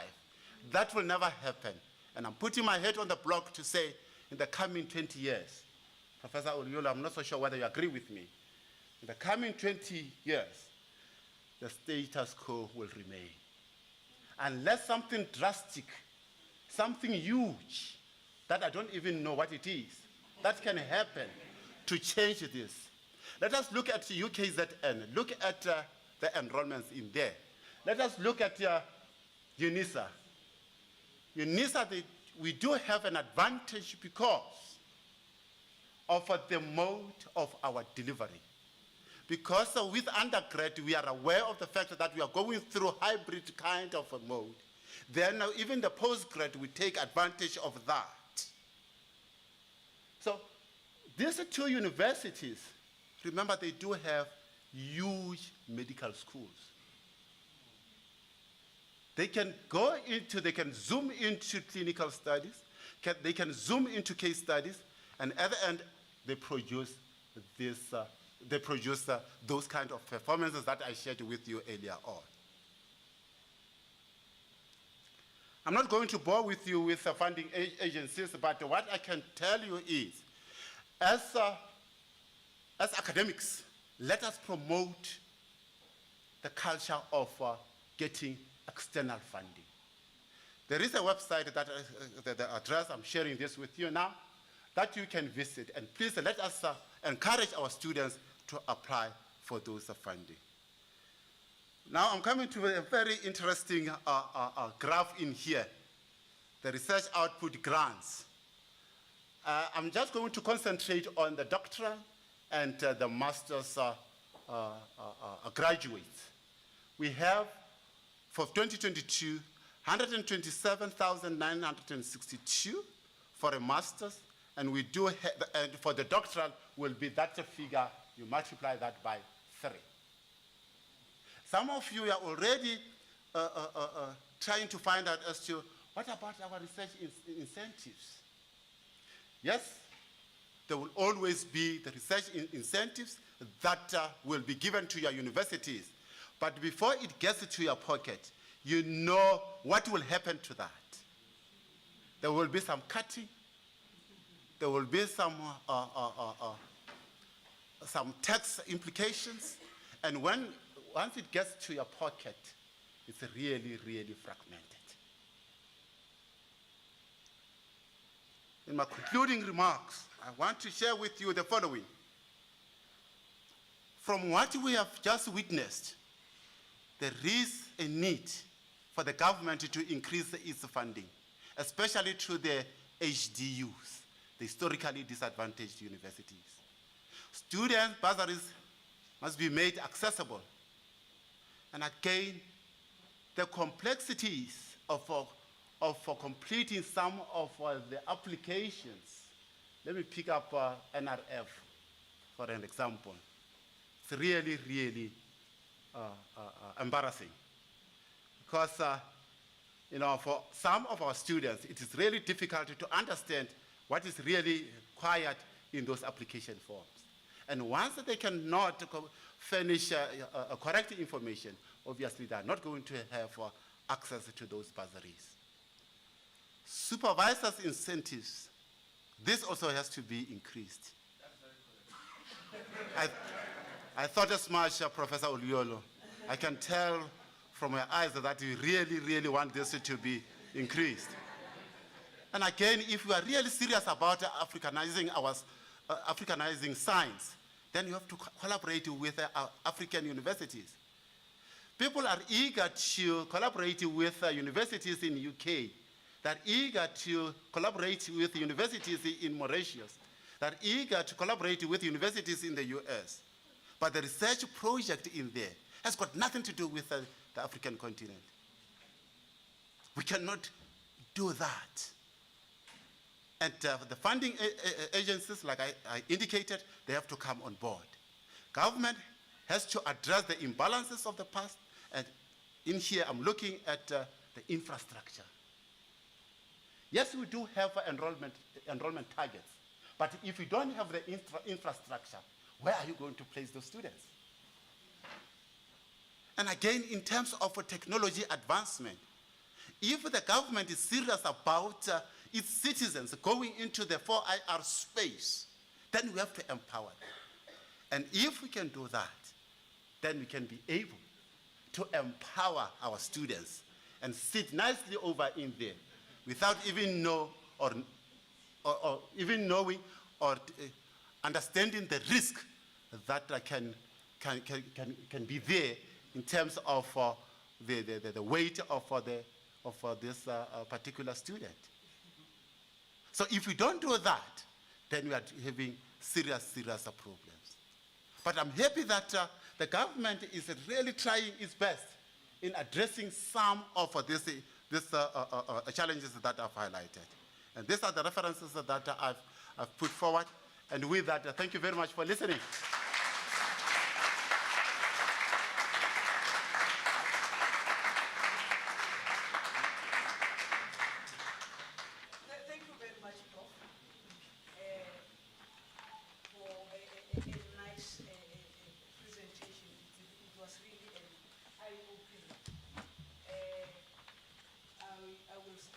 I'll be a supervisor. Thank you. Yes.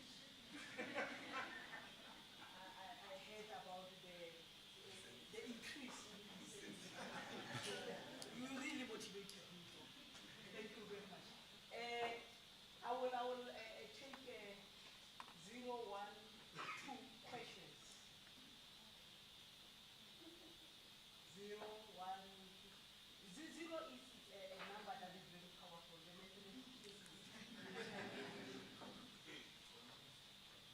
We'll confirm that. It's very powerful. Remove a 0 from your bank account, you will see how powerful it is. Any interaction questions?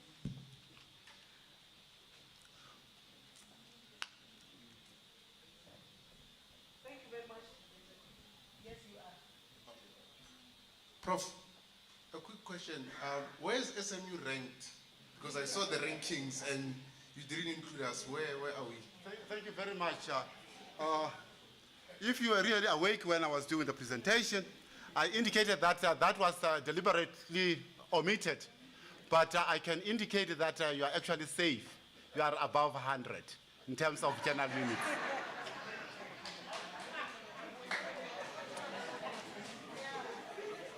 Thank you very much for that. Thank you very much.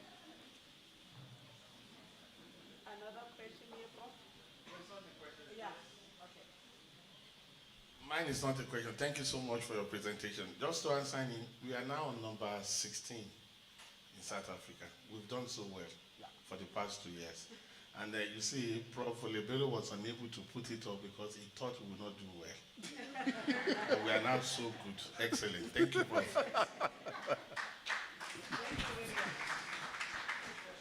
Hello, Prof. Hello? Yeah.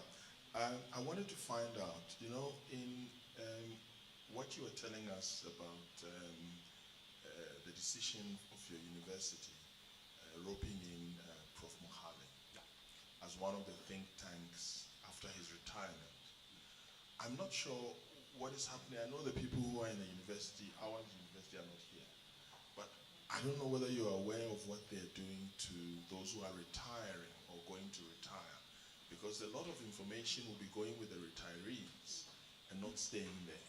What's your idea about some of the things that are being done to retain these people after they're officially retired so that they can continue with the research and giving information to the younger ones who are coming?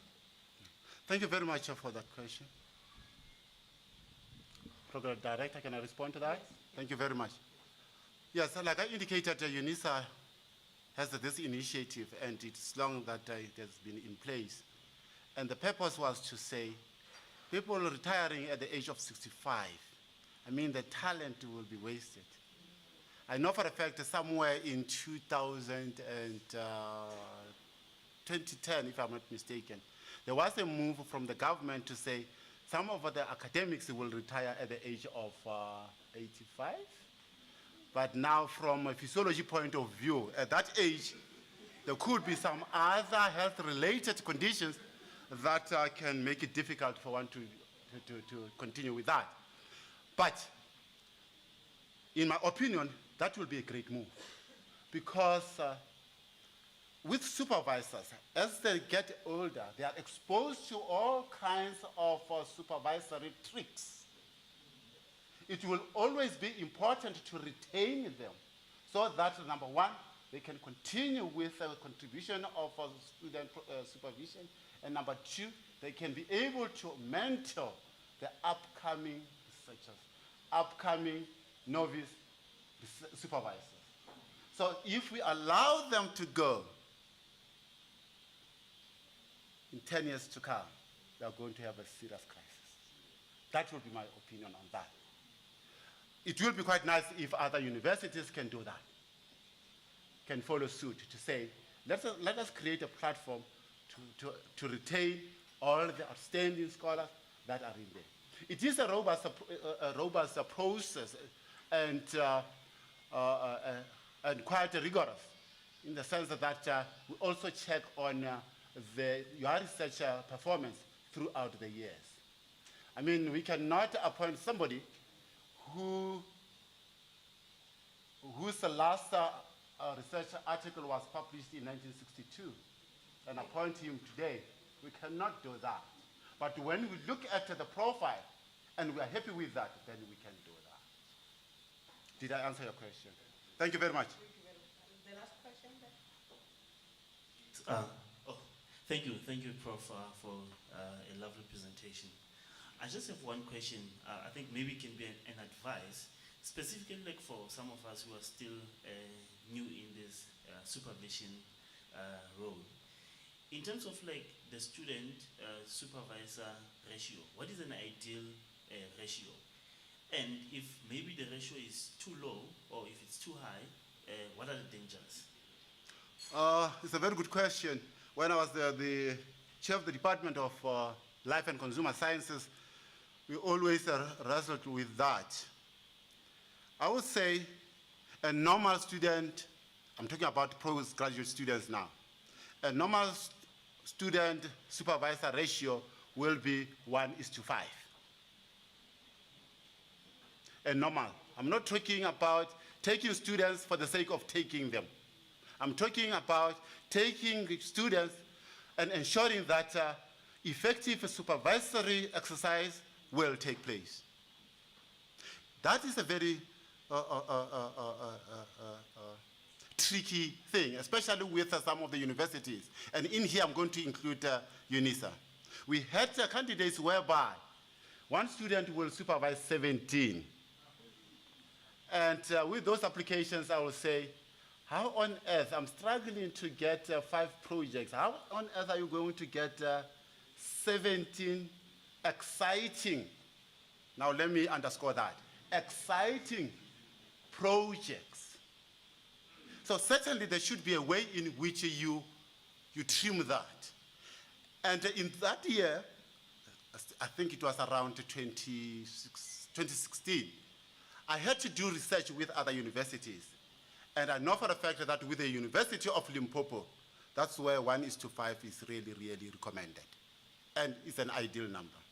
But again, let me tie it up with what I think is something that you also wanted to ask. In my presentation, I emphasized on the question of introducing young upcoming researchers into supervision. But how do you do that? You match them with seasoned professors. That is why I talked about communities of practice. Thank you very much. Thank you very much.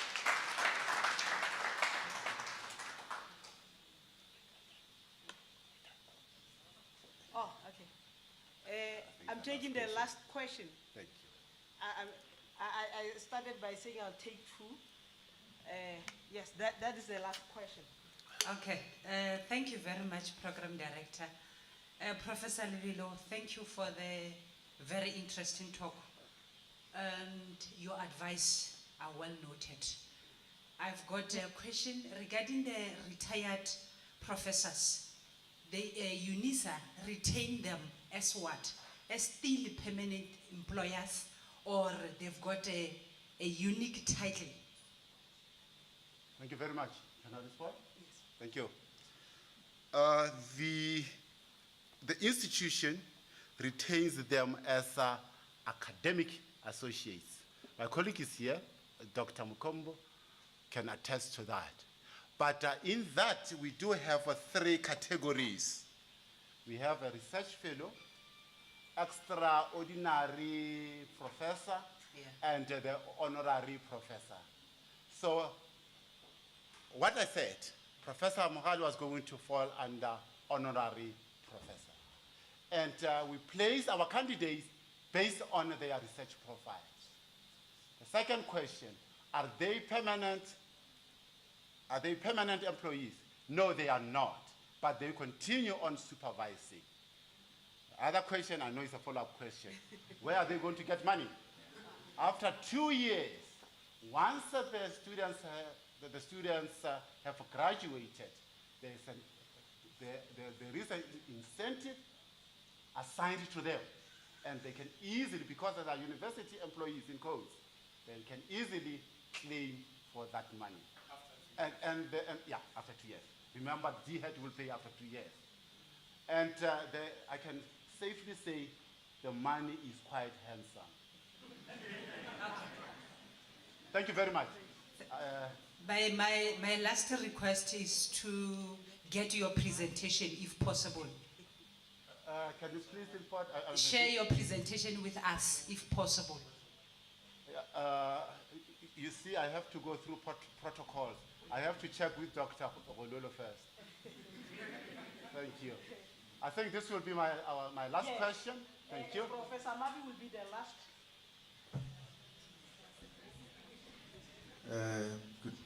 Good afternoon, colleagues, and thank you, Prof. Lebelo, for your very interesting talk. Mine is just a comment, really, trying to tie together some of the points that I think came up here. People have asked a number of questions because you raised, your stimulating talk did push for those questions to be raised. The issue of, for example, retired professors and the issue of research output. You have given a gradient of the performance of output across the nation.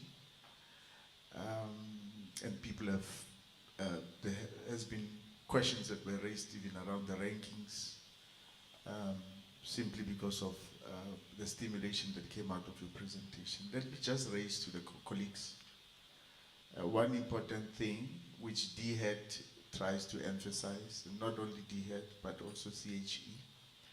It is the issue of context. I want to bring it to you. You are all aware, and if you are not, we will be doing some road shows to bring some awareness of the institutional audit that is due. There are 21 universities that have been institutionally audited. This year there will be the last, and we happen to be in that last batch of the institutional audit. And this coming from the CHE fold, the emphasis is on the fact that context is very important. And when they talk of context, they would say, do not look at yourself as a VETS, and never look at yourself as a UCT in this particular exercise. Look at yourself within your own context. And the reason why I'm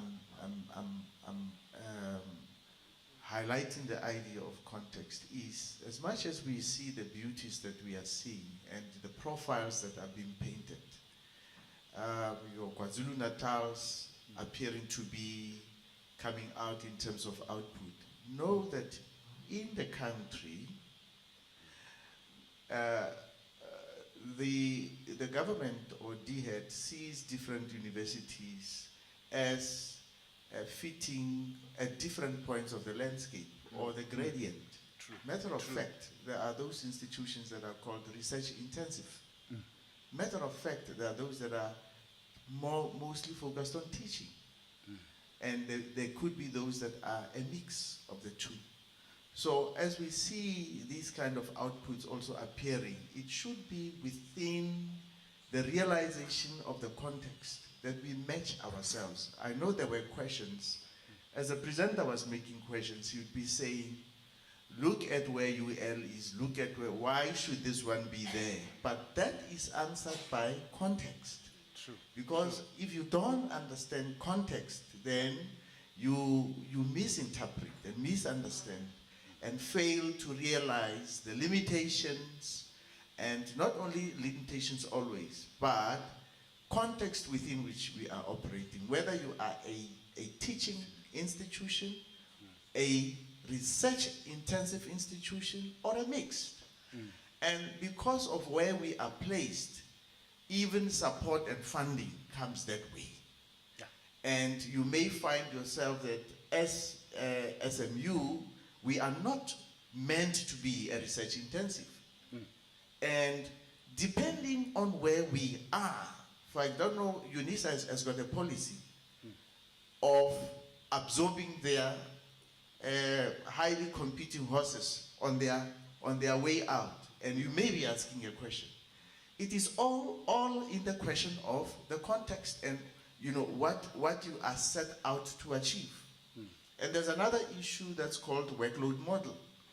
As SMU, we are building on the workload model. Then now the question of ratios. What is the right? No one can answer that. What is the right ratio? Each university can only answer that for themselves because it is within the context. We are different as a university. We've got dual appointees. We've got this. And UNISA may not be having that kind of a system. So we are developing, and there will be a release and a publication of our own unique workload model as SMU. That workload model will take into consideration our context and the issue of our appointees, whether we are full-time, we are dual, and the like. And that is going to speak to the ratios as well. So I wanted us that even when we make discussions with the presenter soon after this, we should have that in mind so that our engagement is guided by these kind of principles. I thank you. Thank you very much. Can I just report? Yeah. Thank you, Professor Mavi. And I fully agree with what you have just said. And my only concern on this, and you are right to say some of the institutions are regarded as research institutions and others are regarded as teaching institutions. My only concern is when you check the document, when you look at these statistics. By the way, I had to communicate with the D-head to get this information. When you look at this report, what you have just said is not indicated in there. We are all placed in one basket. And I can share with you the document which indicates that, UKZN is number 1. UL, University of Limpopo, like I said, I'm from Limpopo, so I'm safe. I can talk about University of Limpopo. Is number 20.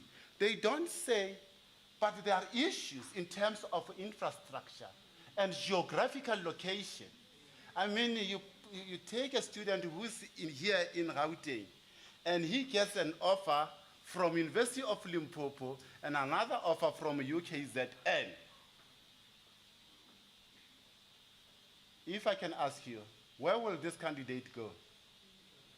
Please, obvious won't be an answer in here. It will be UKZN because of the infrastructure, obviously. But Prof, maybe you are quite correct with what you have just said, and I fully agree with you. Thank you very much. Thank you very much.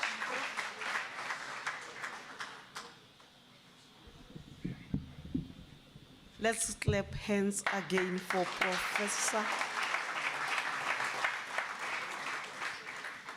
Thank you very much, Prof. All I can say is I'm going to retire at UNISA. Prof. Obi is not here. I'm safe to say that. Prof. Dr. Khololo, the gifts. Thank you.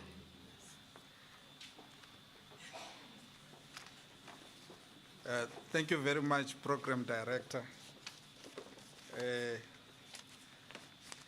I have a special gift for you, but because we sit at the same corridor, I left it at the office till Barek. So don't worry, it's too big, you know. And if I had brought it here, okay. I'm going to request someone from the Mohale family to come and receive a token of appreciation on behalf of the family from the School of Science and Technology and the Department of Biochemistry and Biotechnology.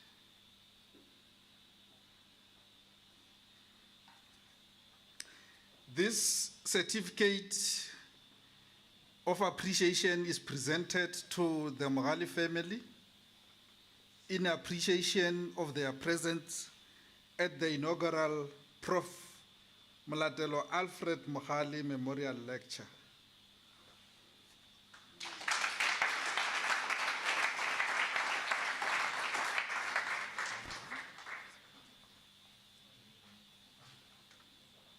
In addition to that, there is another token. It is written, "With sincere gratitude to the Mohale family. There are not enough words to fully express our heartfelt appreciation for granting us an opportunity to know Prof Mohale. It was an honor and privilege to work with him, and our lives are richer for having known him." Ecclesiastes 3 says, "For everything there is a season, a time for every activity under heaven, a time to plant and a time to harvest." The Department of Biochemistry and Biotechnology, SMU.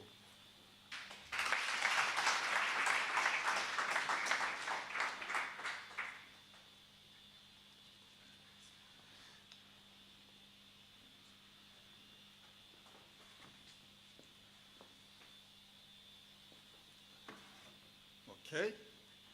Another certificate of appreciation from the School of Science and Technology in conjunction with the Department of Biochemistry and Biotechnology.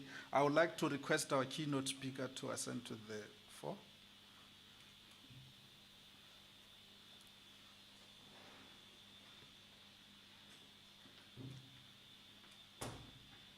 This certificate of appreciation is presented to Professor S.L. Levelo, the Director of School of Science, the School of Agriculture and Life Sciences, University of South Africa, in appreciation of his role as the keynote speaker at the inaugural Professor Mototelo Alfred Mogale Memorial Lecture.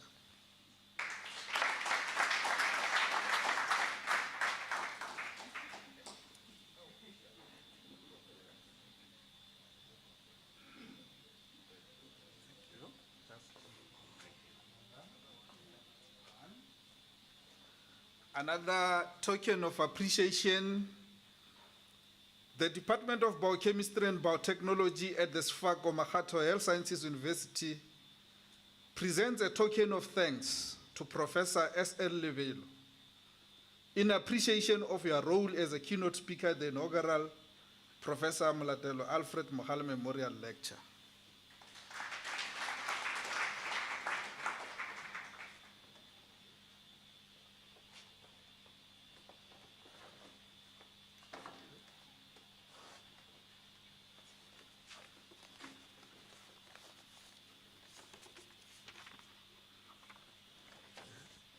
Program Director, you have something that belongs to me.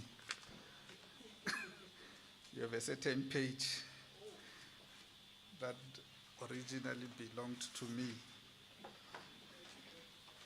Oh, thank you.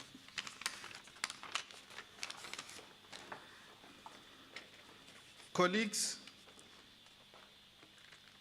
picking from the presentation by Professor Levelo, our keynote speaker, you have heard the emphasis of collaborative and the emphasis on the importance of collaborative research. And the Department of Biochemistry, then Department of Biochemistry, has been so much blessed. Now the Department of Biochemistry and Technology. And this has been the effort of Professor Mohale. Maybe perhaps it was not been said. In addition, Prof Mogale was delivering research methodology courses at certain institutions, I think at TUT and University of South Africa as well. I would like to request Professor Shai to ascend to the fore.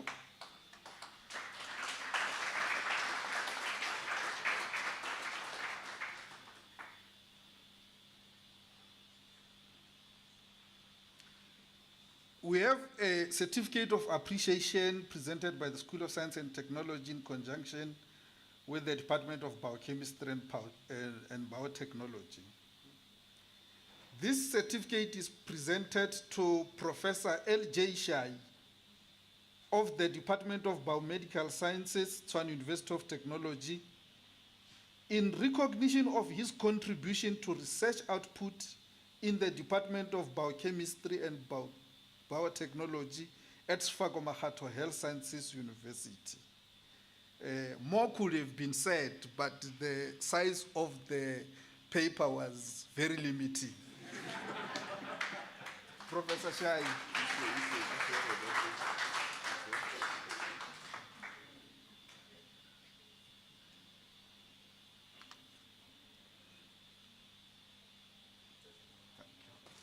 Just wait. Professor, it is in a lamanya.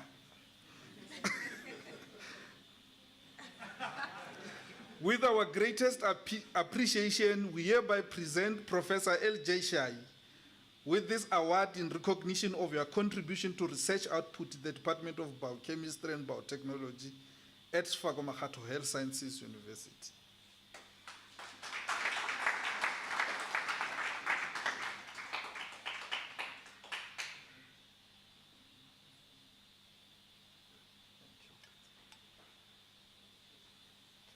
You know, Professor Shai has immensely contributed to the Department of Biochemistry. Most of the research output has been part of it, and most part of it has been done at Prof Shai's lab at TUT. So TUT is like the second home of our department. Prof Shai, with that token, we're saying we have nothing, but we do recognize. Yes. I'm going to request, there is a certain photo that was welcoming you there. Can it be brought here also?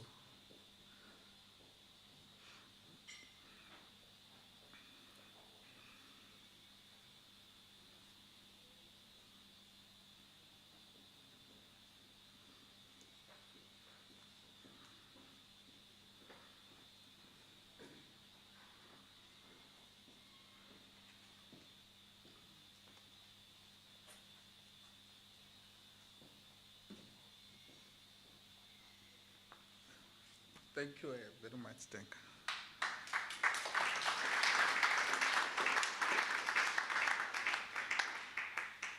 you. With our limited resources, we thought of reproducing this photo of Prof, which will form a permanent feature in the office of the HOD of the Department of Biochemistry and Biotechnology.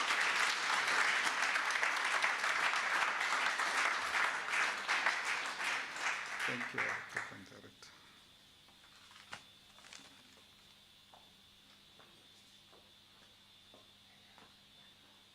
Thank you very much, Dr. Hololo, with the gift. I will just go straight to vote of thanks. I will request a representative from Mohale family, Borra Mohale, just for vote of thanks, one representative. Thank you very much.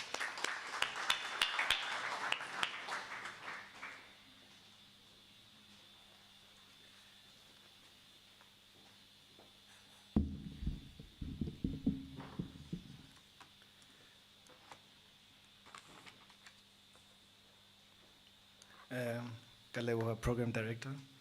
Good afternoon, everybody.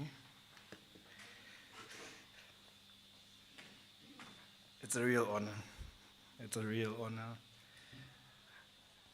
Your words cannot explain or describe how I feel, how my family feels. But I'd like to thank you all for keeping his memory light today. It has been really insightful. And on that, I'll keep it light as well. If you just allow me just to be free. We don't want to burn and have the emotions as well. I appreciate that, thank you. Let me first start by greeting everybody. And I don't have a protocol to observe, so please allow me to to allow everybody on the right side of health and science studies who is aspiring to be a doctor, do their master's, honors, and PhD. We are all observed. Me and my family come in short, and believe you me, we can feel the high stature in the room. Everybody that my father touched, everybody my father engaged with, we are really honored to be amongst you guys. So, you know, Papa was a very interesting character, and we could go on for days and days. It's a lecture, but I do not want to go into a lecture about him, because there are many spheres of Papa. Papa was a good father. He was a good leader. And one thing that we also didn't know, apparently he was a comedian.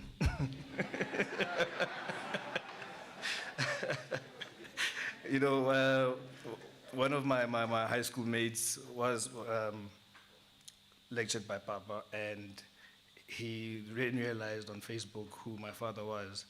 He's like, he didn't even have my numbers. He calls me, his name is Ellen Roy Sikoto, yeah. He's like, your father's Professor Mohale. I'm like, yeah, why? He's like, yo, that guy is such a character. He is the funniest guy ever. And I'm like, Ellen, no. not the same guy, but, you know, no, funny enough, as time went by, we actually got to realize what the rest of the world, or the rest of everybody was experiencing. Like, even if I think about it, in his words, even though I've broken mine, he's going to say, how about that much? Loosely translated, you really don't want to get married, you even broke your ring finger. But we do miss him, and it's really a joyful moment for me and my family. If you would allow me just to introduce my family that's in presence today. I would like to start with my mother, the Queen Mother, Antoinette Mohale. If you can just stand and acknowledge the crowd.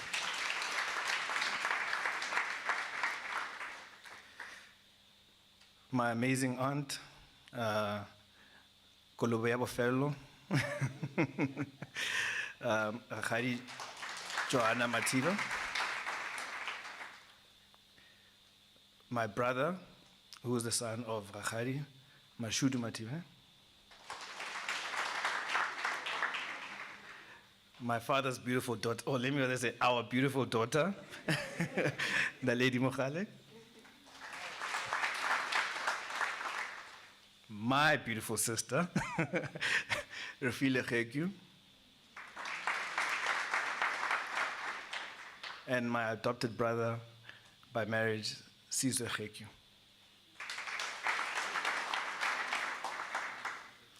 So I stand here today on behalf of my family that's in attendance, my extended family, Mohale family, that couldn't be with us today.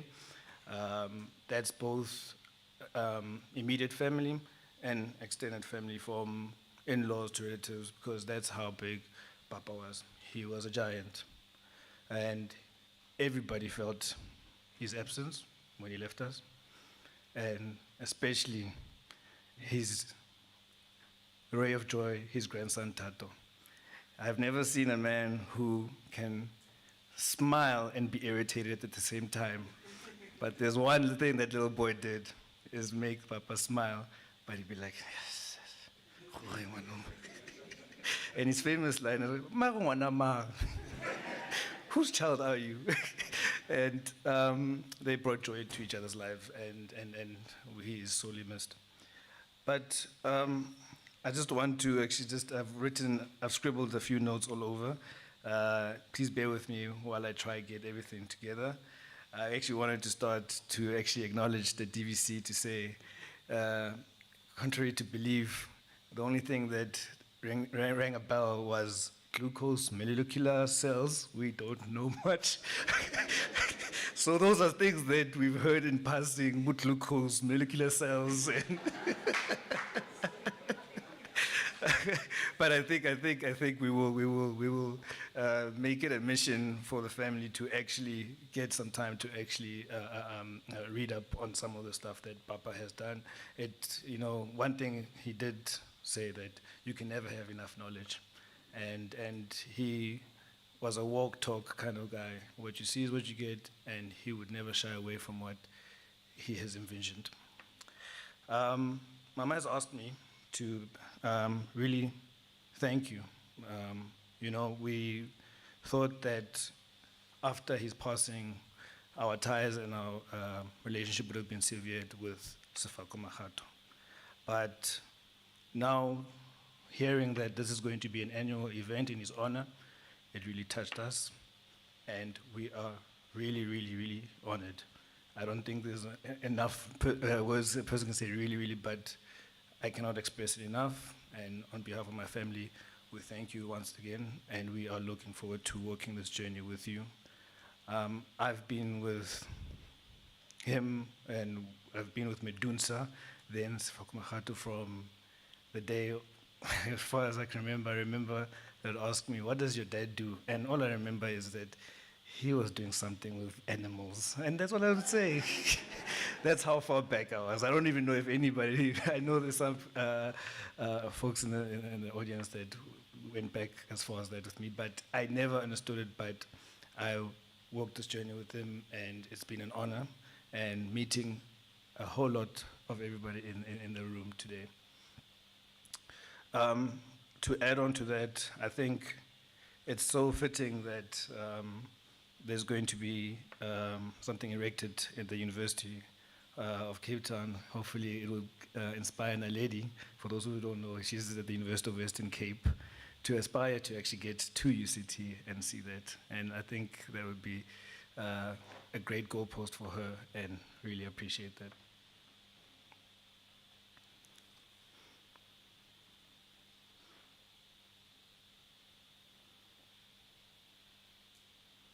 So there are things that we actually did pick up that from the crowd, from the speakers, and the presence that we felt in terms of how everybody was honoring Papa. He was definitely a humble giant. Our family loved that about him. He was the go-to person. He was committed, definitely.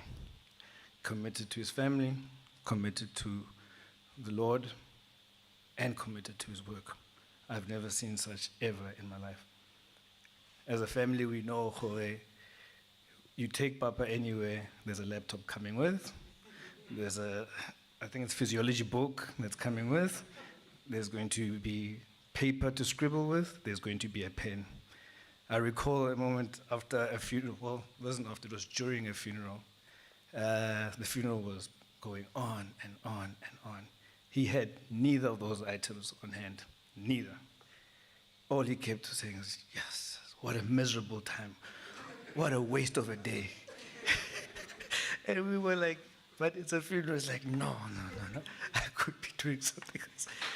Whether it's holiday or it's anything, those items were on hand. And I think as a family, we did see him as a loner, but we appreciated that. And through that, we saw his dedication and his commitment to something. And till today, it's still something marveling. We at awe at how we actually seeing what unfolded to all his commitment and dedication to his work. And I think that is something that resonates to myself, my family, and everybody else that crossed paths with him. I noted this, that, in your speech, at least he would apologize to you guys. An apology from Papa was something of a taboo, but he would show you he's sorry in act of kindness. And that's how we knew that there was love there. He was a very strong man and not very quick to show emotions, but in his actions, we felt it. Rufilo would know, I would know, Naledi would know, that his hand with his arms could never stretch far enough for us. And that was his commitment from the day we actually even met with him. So, Prof Lebelo, unfortunately, we did not have a non-academic relationship with him, but I sure know that he was an effective father, an effective role model. I think that's what we draw out as a family from your speech, from your lecture, and we appreciate that insight. So, Papa did plan to retire, and we knew, and he knew, that his retirement would not just stop there. We knew that his work would continue, and we knew that he would continue touching lives the best way he knew how. And as a family, we loved supporting him. We loved seeing him flourish. We loved seeing him grow. We loved seeing him venture into new things. I kid you not, I never thought I would see Papa opening a business. It was something that we as a family were like, let's see how this goes. But he never gave up. He showed the very same commitment to his research, to his work that he did in his business. he wanted to do more. And I saw the hunger and the commitment to it in some of the plans he had got his retirement, what he wanted to do with the farm, with the house, and everything like that. And till today, I'm still surprised at some of the growth. You know, one thing is that you think old people don't grow, they grow wiser, and you think they will stick to their way, but Papa showed that he can be very versatile, and I appreciate that about him, and I've learned a lot from him. And lastly, we just want to leave you with this, with the family. The bonds love creates are eternal. Ours is the blessing of memory through which the lives of our departed continues to be with us. With that said, family, allow me to call you family, as we had walked the journey with him. Allow us to invite you to the unveiling of Professor Alfred Mogale and our great grandmother, great grandmother, Gogo Mototelo Mogale, on the 9th of April, on the 30th of April at 9 a.m. at Shakung Village. We would love and appreciate your attendance there. Thank you.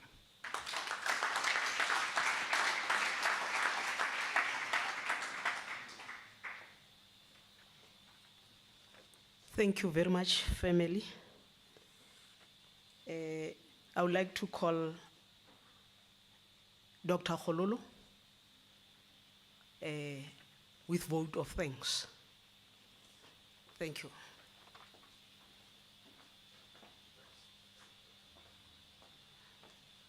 Thank you, Program Director. I don't want to fall into the trap of others and the rest.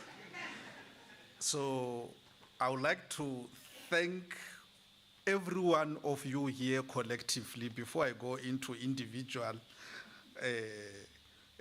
thinking. You know, I'm one of the people who doesn't subscribe to the rest. And the others. I know me and Dr. Hopper were very touched by that thing of professors this side and the rest this side. And from the graduation procession, we went to the lab. I would like to give a vote of thanks to our esteemed program director, Dr. Mhlongo, for steering this ship with much excellence unparalleled to anything I've ever witnessed. Thank you very much, Dr. Mhlongo. I would like to thank our keynote speaker, Professor Lebelo. It took us only one email to solicit him to come to become our keynote speaker on this August occasion, and he replied, I recall very well, I was checking, he replied within 5 minutes with an acceptance. The idea was that we will be sharing with the organizing committee the response the following day, but the response came immediately with a positive acceptance. Thank you very much. We really appreciate you taking time from your hectic schedule in your office and preparing for this, because this was a very engaging academic lecture befitting of Professor Mohale. Thank you very much, Professor Lebelo. We would like to thank the management represented by DVC, they had to go, and represented by the Dean, Prof Obi. We would like to thank the family for gracing us with their presence, and also to emphasize that we have already received the invitation for the unveiling of Prof Mogale and his mother's tombstone on the 30th of April at Shakung. Members of the department knows that road very well. I mean, they'll be going there, I think, for the 4th time. Members of the staff went there first it was a function in celebrating Gogo Maslaelo Mohale's many years of being alive. I'm saying that deliberately because, with the history of our country, what is written in our elders' IDs as the date of birth is not a true reflection. I'm sure short of 10 years was taken away from what was deemed to be their date of birth. They went again on a solemn occasion of Prof sending off. We went to, on the eve of Prof's brother sending off. So it will probably be on the 4th occasion that we are going there. So we've been pretty much part of the family and we are grateful for that. But we thank you for your gracing us with your presence today on this day of special honoring of the giant in academic circles. We would like to thank audiovisual department for assisting with programming, certificates, live streaming, and the memorabilia of Prof in that photo format. We want to thank Pekin Elma, the representative of Pekin Elma, Ms. Barbara Mahavani. Can you just stand up? They are a laboratory supply company. They've sponsored us with drinks, and we very much appreciate your contributing to this occasion of honoring Prof Mohale. Would like to thank our guests, Professor Shai, whom we don't know whether is a guest or is part of us. He is always with us. Professor Mukhotu, I will request you to stand up.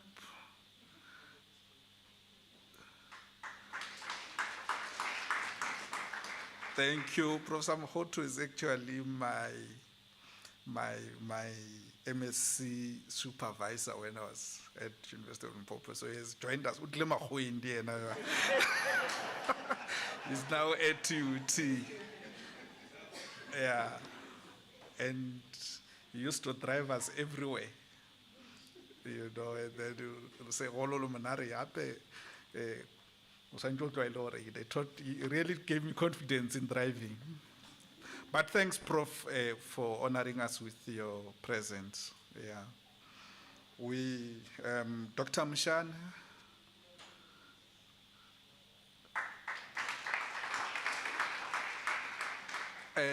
Prof's work was transcending many fields, including the cardiovascular field. So, Dr. Mjana, thank you very much for honoring us with your presence. You really worked with Prof. So we tried to reach out to people who really know Prof. And many of you know Prof even much better than us, who are still toddlers, when we compare with you.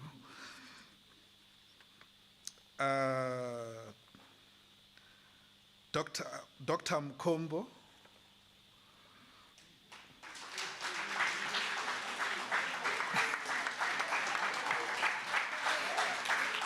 Dr. Mkombo is now attached to UNISA as a colleague of Prof Levilo, so don't worry, even when you are here, your whereabouts won't be questioned. Your boss is here.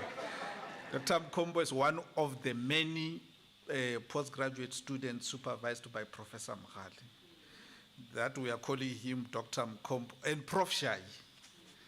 So it's a PhD graduate supervised by Prof Mohale and Professor Shai. Yeah, I forgot to say myself also, and Dr. Hopa also, Dr. Mhlanga, and soon to be Dr. Adiniran. Yeah.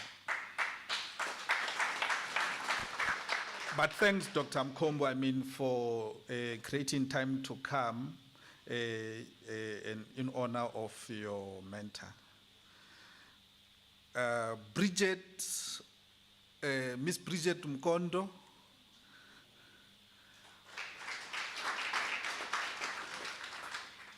Yeah, if one wants to test the patience of Prof in supervision, Bridget Mkondo and Mashudu Nemkula, they are practical examples. And ironically, both of them graduated cum laude.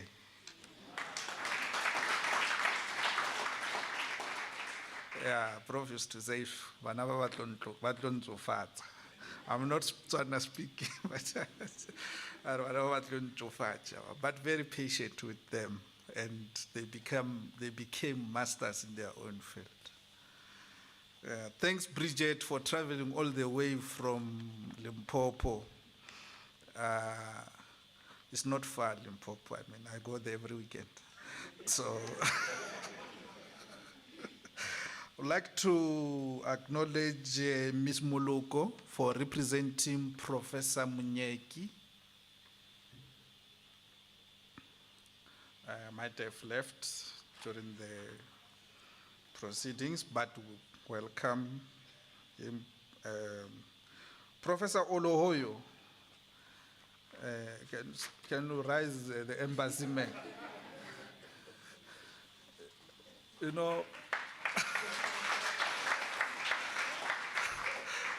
know, Prof Mogale would say, Joshua, you have turned this office into an embassy.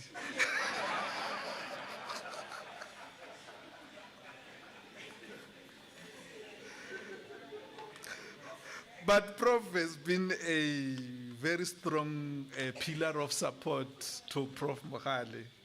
So on many things, I remember at some stage we were looking for an international assessor for a PhD thesis. And then he said, don't worry, Prof Oloyo is there, we'll sort it out. He said, you can't be just an embassy of bringing students here. You must bring external assessors as well. Yeah, but thank you very much, Prof Oloyo. He's also part of the department. Dr. Adu.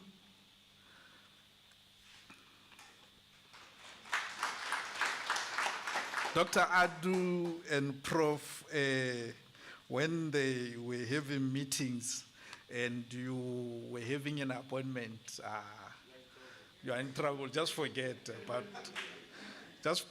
about honoring that, unless you are going to wait and hold that meeting when Prof is going to his car. It took so long.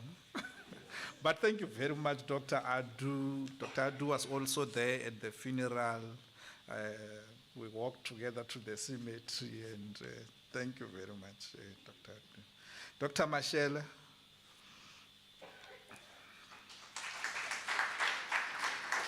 Yeah, thank you very much for coming. You can see Tatani Mashele. Dr. Majera is one of the people who had felt the scalp of Prof when it came to supervising. Many of us were in the same shoes. I don't know, this document, I don't know whether it was written by a primary student or somebody at preschool. But don't worry, we're going to make it work. When you leave Prof's office, I remember one day Dr. Hopper was shaking there, his head. I said, "No, this document is bleeding." All the document was read with corrections. So it shows how Prof really, went into the supervision, and especially when it comes to write-up. Yeah, and he was saying to me one day that, Stan, when I look at my PhD thesis, it was good then, but so I want you, when we finish, when you look at your master's dissertation, you must feel like you haven't done anything. And I want you, 5 years later, when you look at your PhD thesis, you must think of rewriting it. And then I will know that I have put something into you in terms of writing up. He was so meticulous when it came to writing up. Can I tell you that the whole thesis, he will go through each and every sentence, from the title page to the reference section, word by word. I mean, I'm very much lazy to read people's literature review sections, but he will read, and he taught me the difference between that and which, when to use that and when to use which. Yeah. Thank you very much, Dr. Mashela, for honoring the invitation. Professor Hay, thank you very much. Prof used to tell me that, when he was that side, you always said to him, "No, Prof, don't take many students. They will kill you with the supervision." So, Prof, thank you very much for coming here. I didn't know Professor Van Wyk when I came to SMU. Professor Van Wyk, can you stand up? Let them sit you. Let them see you. Professor Van Wyk was Prof's PhD supervisor. So he used to say to me, Stanley, when you write like this and my supervisor is still working here with me, what will he think of me? If this thing landed in my supervisor's, what do you call, as desk, and my name is there, Excuse me. So, but thank you very much, Prof. Van Wyk, for honoring this invitation.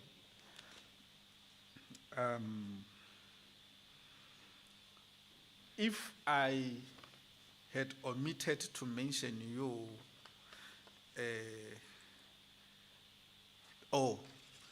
the Department of Chemistry, all of the Department of Chemistry representatives, please stand up.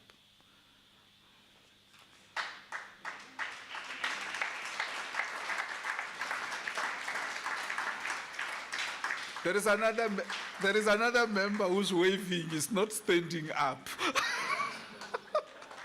That's Professor Mavi. All the people in the Department of Chemistry were Prof's colleagues, and because the Department of Biochemistry used to belong to the Department of Chemistry, so he will interact with many of you at all times. Some of us, we didn't know you, but we came to know you because of Prof Mohale. And thank you very much for you coming in your numbers to show that you are here to honor one of your own. Thank you very much. Professor Mavi, I would like to request you to stand up again. Yes, Prof Mavi. We really are thankful for you to have left your office with much work. You are dealing with the internal review process, and ironically, is the Department of Chemistry, Department of Biochemistry that has been chosen. I don't know if Prof Mavi has a hand in that. I suspect.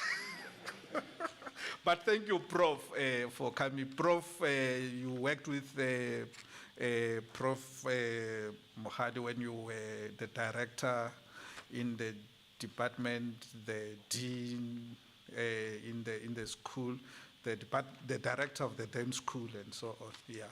So thank you very much, and the dean of the school before you went into IPT. Thank you for coming. I would like to take this moment also to sincerely thank the people who really put more than is required for this occasion to be a success. The organizing committee, I would like to invite them to the fore, not to the podium, to come here. I would like to call upon Mrs. Makubela.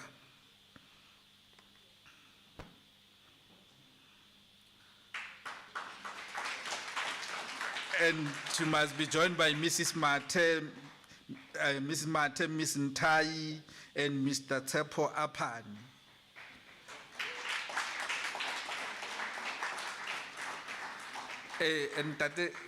And Hosi Mashudu Nemgula.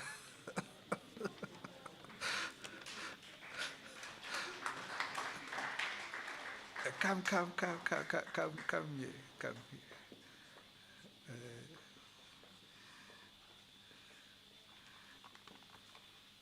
This team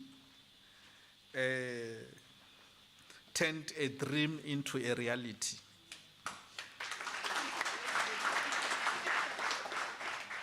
Maybe, perhaps, I was just dreaming when I thought of, they kept on saying, how do we honor Prof Mohale? And I dreamt of a memorial lecture. But little did I know that there is a special team of people that will turn it into a reality. They really immersed their efforts. You know, they went in with everything, you know, working late, emails late, and I must say that they met a lot of stumbling blocks along the way. For example, you see this event is being held in such a small, venue. They wanted a very big venue that would have accommodate everyone that Prof has touched. But I would like to thank you sincerely on behalf of the department for the sterling work that you have done.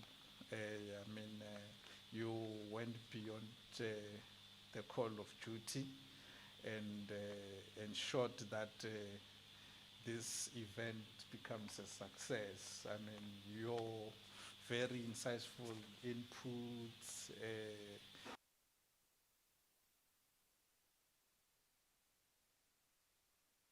perseverance even when things were taking a divergent path, but you kept on pushing and pushing.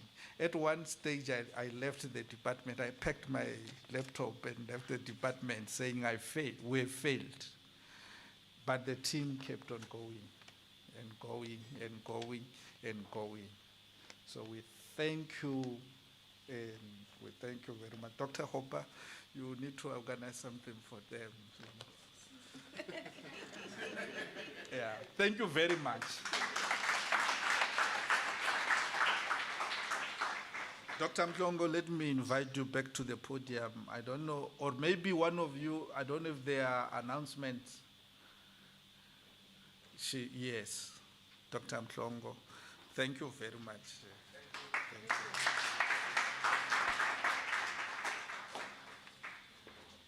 Thank you, Dr. Khololo.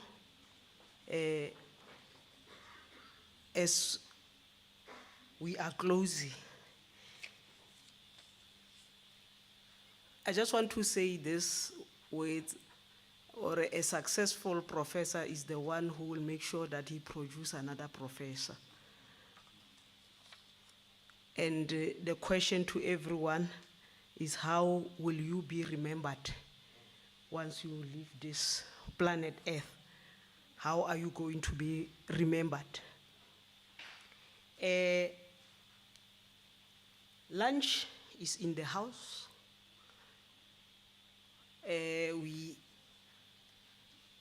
There are serving stations there, and I would like to request the Mohale family just to let us give the Mohale family and the management a chance to go first, and the program director.